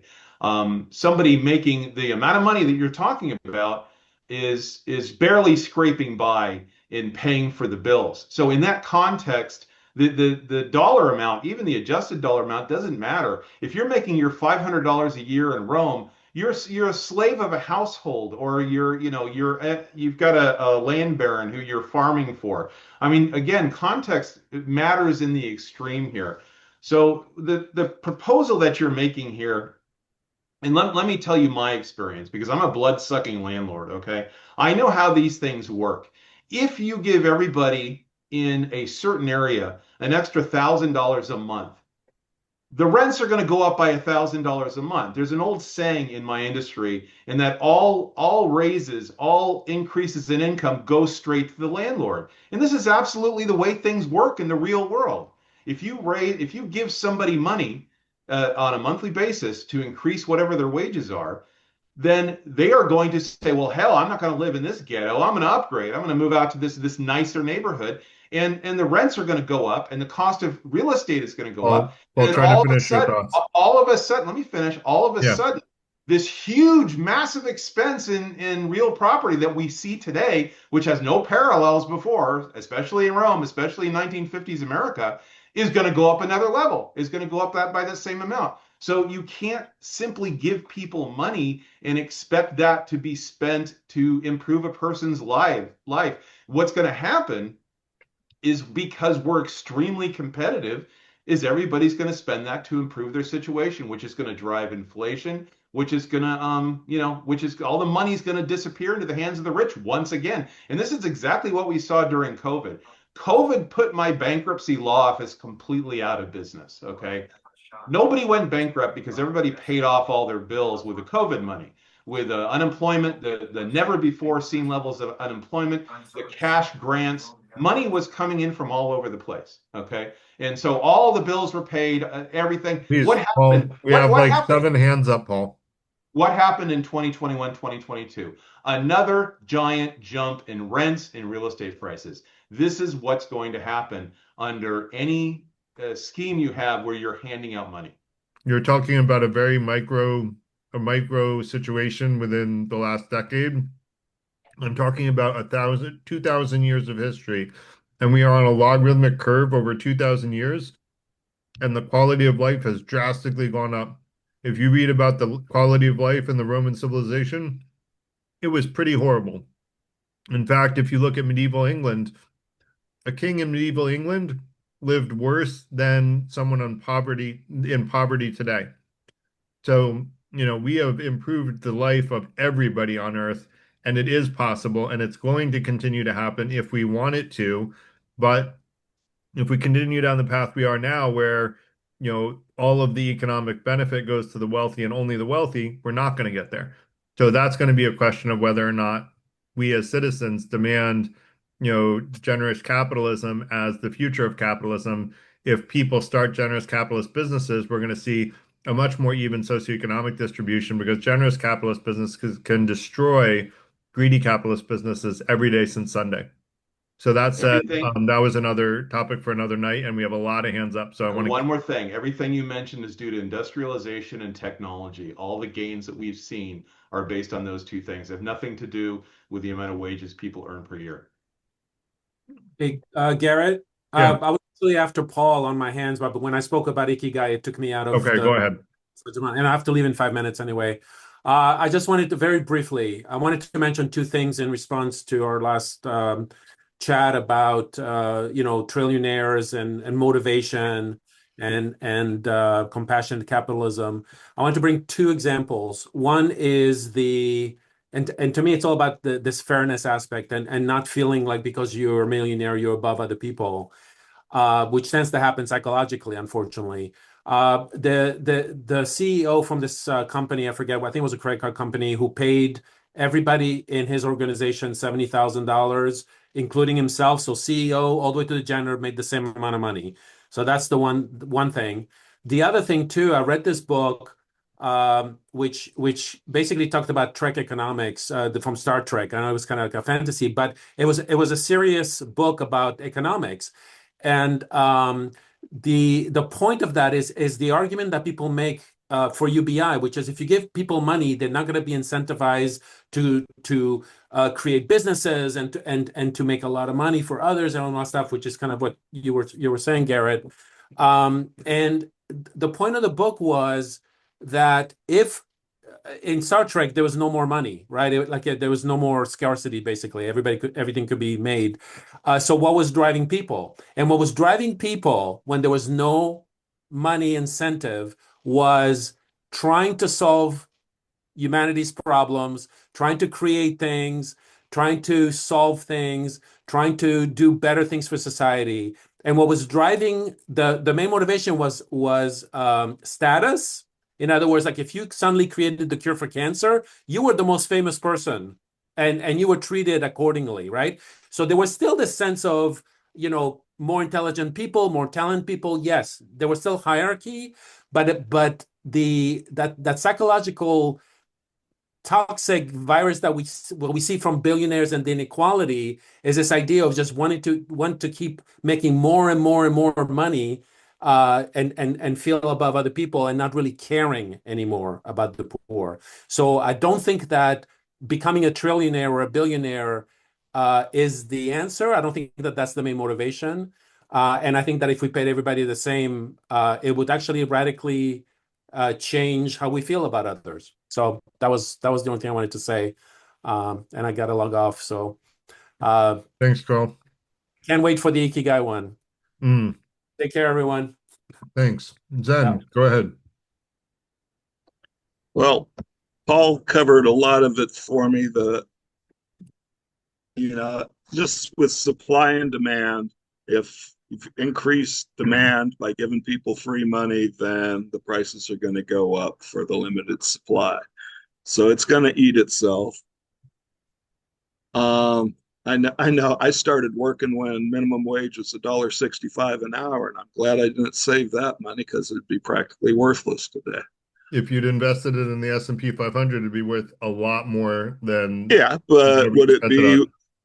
Yeah, but you have to count that, it's worth, it was worth 10 times what it's worth today. So you have to take that or subtract that. No, purchasing power parity wise, the S&P 500 has grown at 10% per year since the 1950s.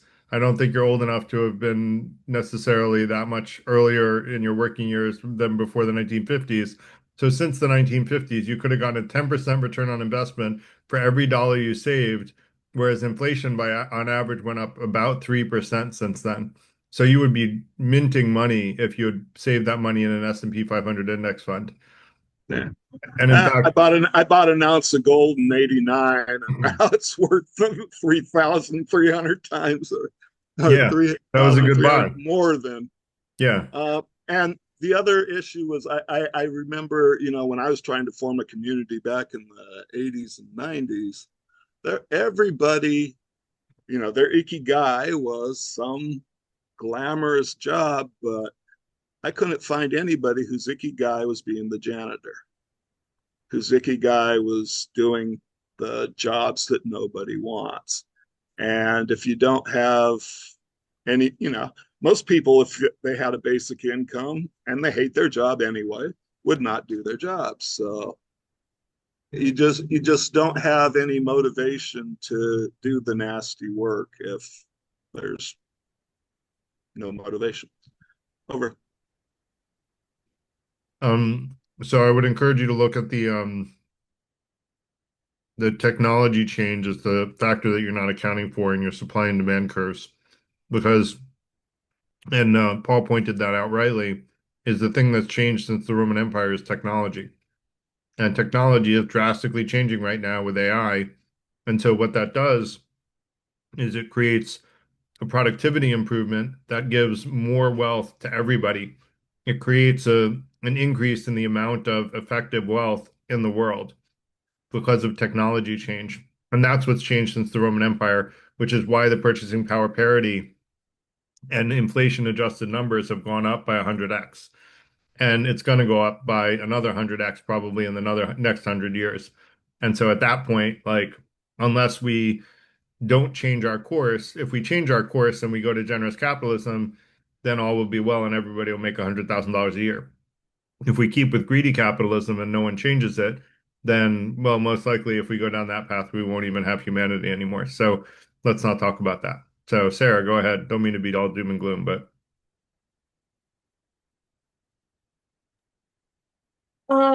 Sorry, you can skip me. you sure? Yeah. Okay. Hey, Sorry, I'm Woo. not, I haven't, I don't, I forgot what I was gonna say. No problem. Just put your hand up again and then hopefully you'll remember. Okay. Fei Wu, go ahead. First, I'd like to say that AI will make our lives more complicated than ever. Just so will not lead to job loss, but instead will create a lot more jobs than ever before. Just like what industrial revolution did to our lives.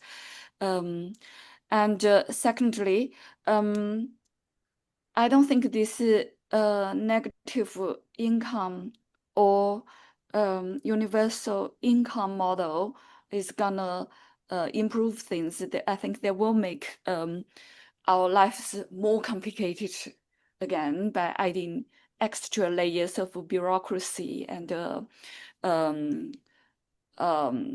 state power.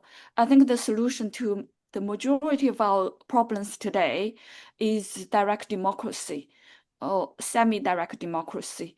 For example, in the States, you can have a federal system which is similar to Switzerland's national council system. And then, so basically, we change politicians' roles from lawmakers and executives to facilitators of direct democracy. And so all the decisions from local budget to national defense, foreign policies will be voted on by the people directly. So we don't elect politicians to make decisions for us. We take the power back and we make decisions ourselves. That's I mean, Switzerland has semi-direct democracy. That's why Switzerland's laws and regulations are much better than what's available in the US. For example, both the US and Switzerland have allow citizens the freedom to bear arms. But Try to finish your thoughts. but in Switzerland, because it's the people who make the laws and the regulations, they are much more sensible than what's made by the politicians in the States, who are usually driven by ideologies or corporate interests. And also the gun ownership in Switzerland is lower than the USA.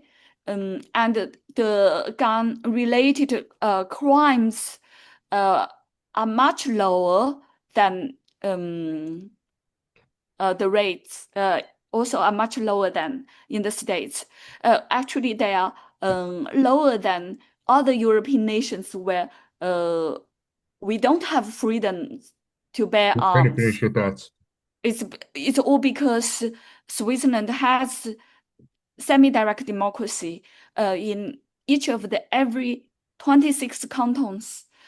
Citizens make decisions themselves, make laws themselves, they vote on laws themselves instead of voting on politicians to make laws for us. And please, Fei Wu, we have a bunch of hands up and we're almost out of time. So I want to agree with you that AI is going to create a whole lot of new jobs. And just like the Industrial Revolution, I don't think NIT would create any more bureaucracy, but I also don't think it's the best solution. I think there's probably a more thoughtful one out there.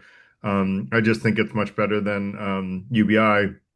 I agree with you that we should have direct democracy in many respects. I think that giving more power to the individual members of society would create more responsibility within individual members of society. But we also, if we're going to accomplish that, I think we first need to teach better critical thinking skills so that people can have the capability to make better decisions that are related to government types decisions.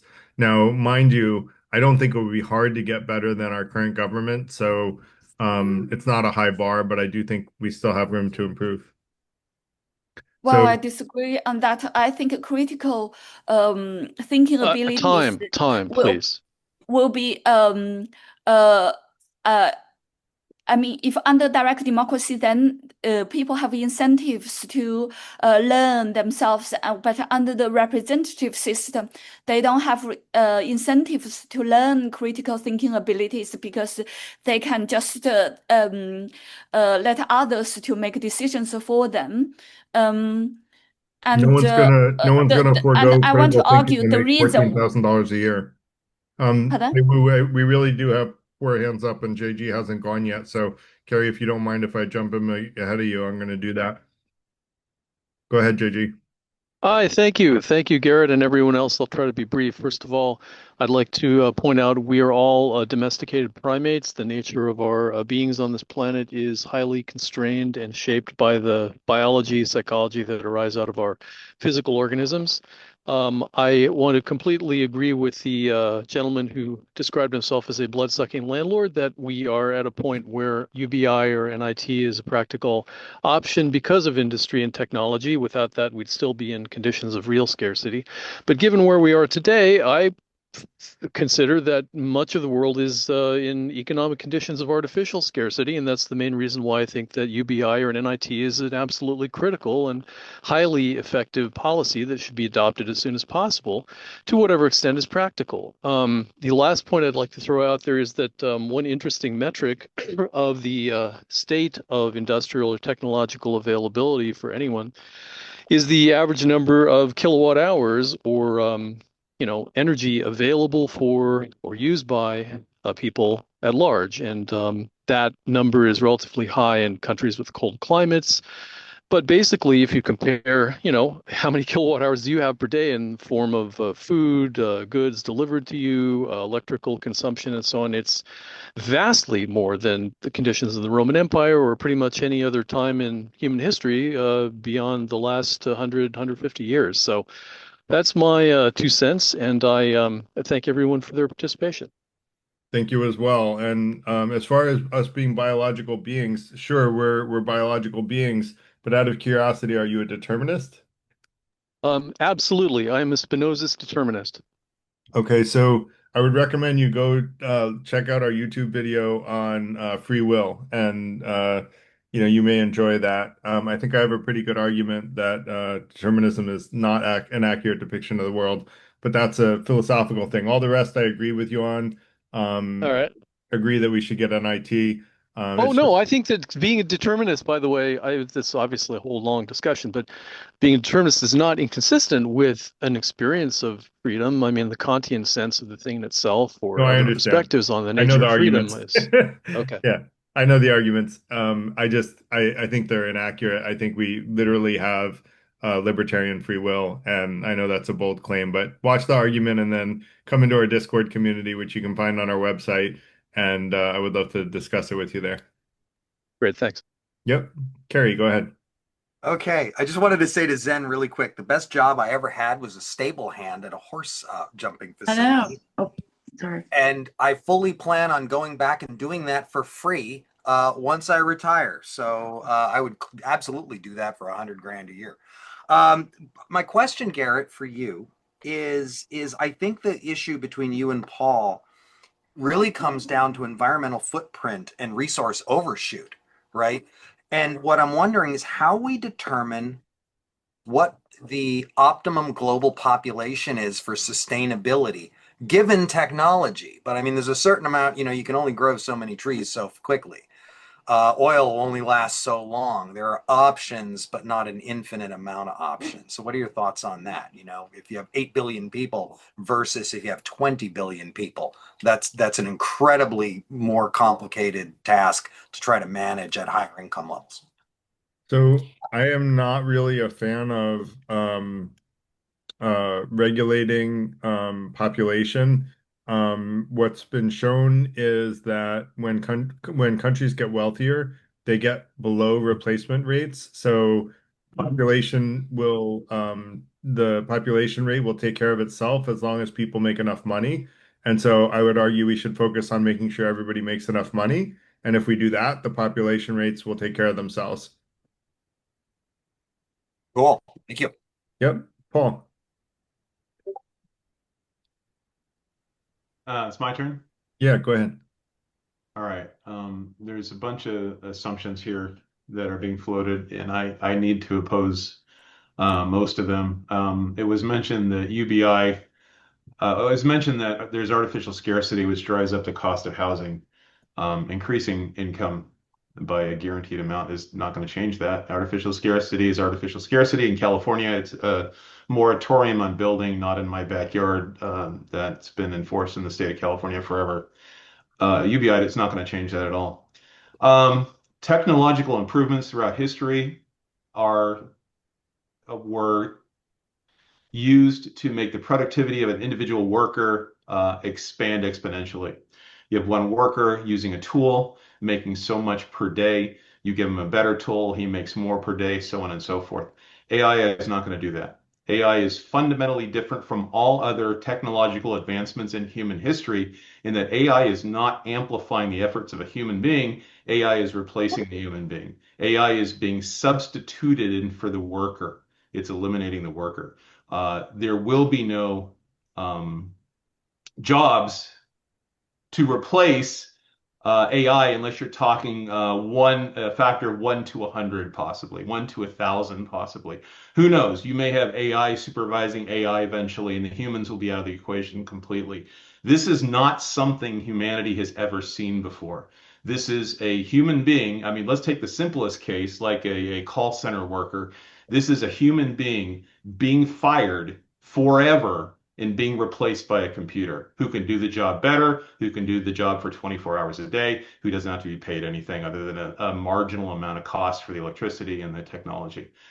Last thing, this experiment in giving money We to leave the it to household. one. You've already kind of done a bunch, and I'm going to let you go back, right afterward because there's no other hands up. But I do want to address what you just said, because I think you may have a misunderstanding. The human being is not fired forever, as we know, and I'm going to side with you on the conservative side that as long as the human being has a marketable skill set, they'll get a job somewhere else doing something else. And this is where I'll agree with Fei Wu that AI is going to create a whole new set of jobs like prompt engineer that are already being created. And the other thing is, if you look at AI as eliminating the worker, you should also have looked at the Industrial Revolution of creating a shoe factory as eliminating the cobblers. Yes, it eliminated the cobblers, but guess what? It made shoes way more cost effectively. And yes, it put a lot of cobblers out of jobs, but those cobblers were able to find other jobs doing other things. Yeah, shoe factories. What's that? Shoe factories. They were put into That's shoe not factories what all the where cobblers did. I don't think the cobblers were all working at shoe factories, but no, that's true, but it's the labor that was created was the amplification of human effort with the technology, and workers went to the shoe factories, the cobblers went to a different job, so on and so forth. This is not the same as that. Why do you think it's different? Because when I say a call center worker is fired forever, that is correct. There is no job to replace that person. An AI, and you talked about a prompt engineer. That's the first time I've ever heard of that. An AI would make an excellent prompt engineer. There are no jobs necessary to feed into a lot of AI jobs, and possibly when we get robotics to a certain stage, there won't be any human intervention necessary anywhere. Okay, you are replacing human beings with AI. You are getting rid of them in the equation. This has not been done before. Yes, in your shoe example, cobblers were put out of business, but shoes became cost 1/10 the price, and all sorts of people got jobs at the shoe factory. And if technology increased, productivity increased, now you have more shoes for all, right? You can send shoes to the third world. AI, once an AI replaces a job, there is no human being attached to it anymore. You're not amplifying one human being's productivity. You're eliminating that human being How do and you just keeping the productivity. That's how do you it. train the AI to answer call center? Well, but you're looking at an exponential You have to difference. hire someone, Paul. You have to hire someone for what? 100,000 AIs operating in a call center? One You person. do have to hire someone to build the AI that replaces the people at the call center. Yes, you And do. now there's a new job, which is, a little bit like the manager at the factory worker, the manager of the factory. It's just that the factory workers are, in this case, bots. Okay, number Now, one, AI can train AI. It just hasn't been done yet. Number two, once the person involved in your scenario trains the AI, that person can be laid off and the AI is going to continue indefinitely. There's they no would reason come why in as the a engineer you're speaking of can't be replaced also. They would come in as a contractor, first of all. They wouldn't be a full-time employee. As an Well, there employer, you go. you wouldn't necessarily have a full-time employee doing that. You could have someone managing the call center. You still need someone to listen to the calls. You still need someone to look at the quality control. You still need someone to improve the prompts. So there are still, lots of jobs around an AI-based call center in the same way that there are lots of jobs around a shoe factory. So I think, Paul, it's possible if you could maybe consider the possibility that me, as someone who has studied AI since 2001, built AI algorithms myself since then for Fortune 500 companies, and have now launched LLMs and multiple companies which have, gone very successful places. It's possible that I know a little bit more about the economics, the unit economics of AI than you might. All right. Well, Can I since you just do add, know, let me Garrett? ask you this. Since you do know so much, let me ask you this one question. You're creating an AI system to replace call centers. You're going to design this to replace 1 million jobs at call centers. How many Can I just technicians add something are real quick? necessary? How many Garrett, technicians are necessary to create this AI? Garrett, may I just add Go ahead, Jenny. like a comment to what Paul is saying?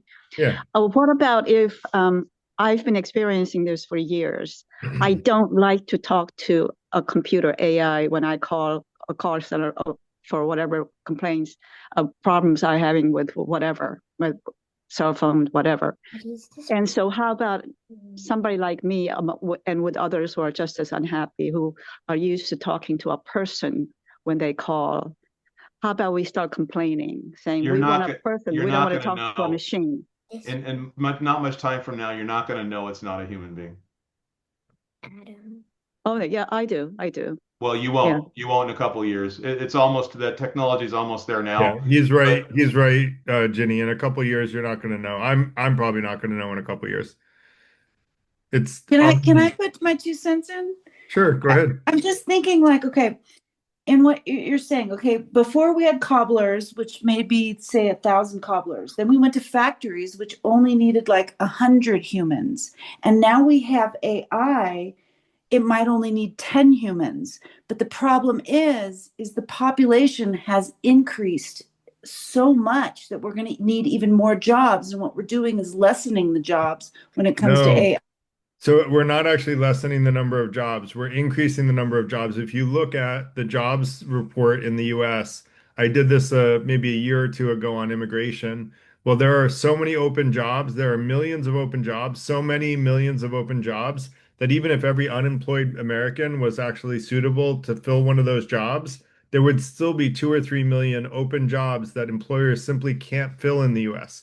There just aren't enough qualified people. There's no job shortage in the US when I did that research, and I doubt that there is now. What there is a shortage of people with the right skills. The problem is we don't have people with the right skills. We need to be using AI to learn the skills so that we have the skills that are valuable enough to either start our own company or work for a company that wants our skill set. And now it's 10 after, so I got to put these girls to bed. So I just want to thank everybody. Oh, Ari, do you want to do a really quick, and we have a couple No, people. no, it's okay. Okay. No, it's okay. Okay, I'm gonna let It's more than Bea. anything. Bea I'll hasn't just say gone either, thanks, and so it's nice to see. So yeah, it's okay. okay, I'm gonna let Bea go real quick, but then I gotta put these girls to bed. Thanks, Garrett. Yep. Bea, do you want to make a quick comment or question? Sure. Can you hear me? Yeah, go ahead. Okay. Hi. So I took some notes.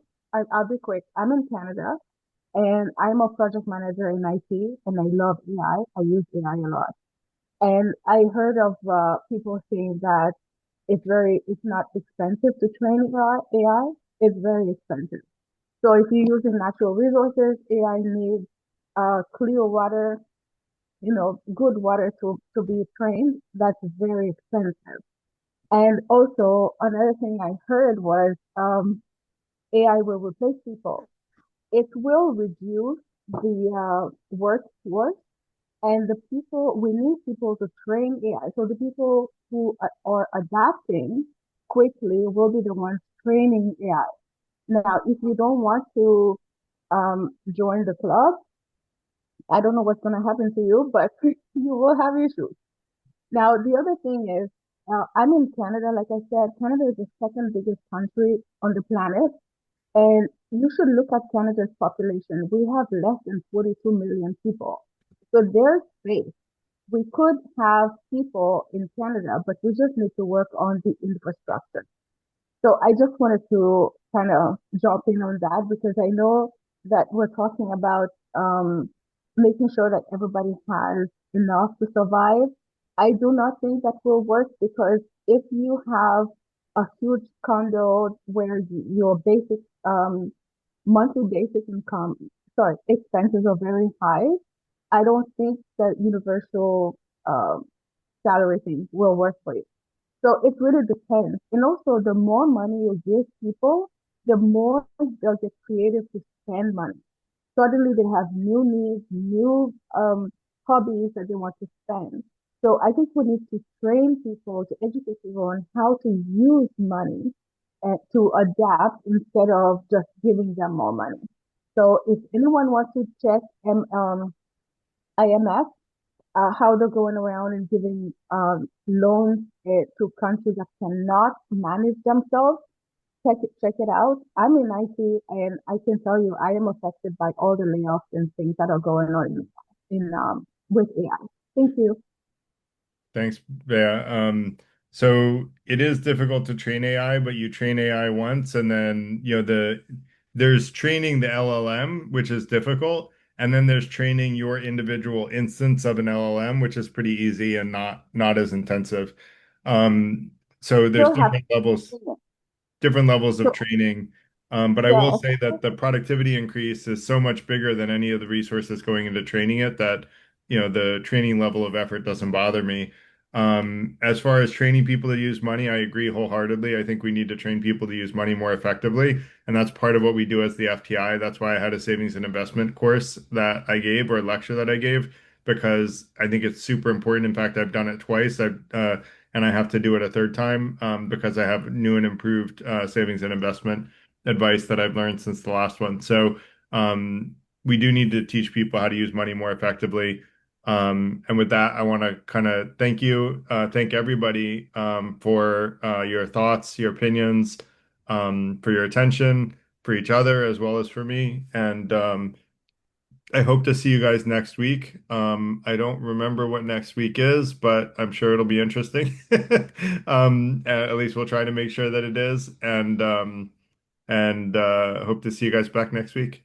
Take care, everybody. Thank you. Thank you, Garrett. Thank you, beautiful Bye-bye. daughter. Okay, Thanks. good night. Bye-bye.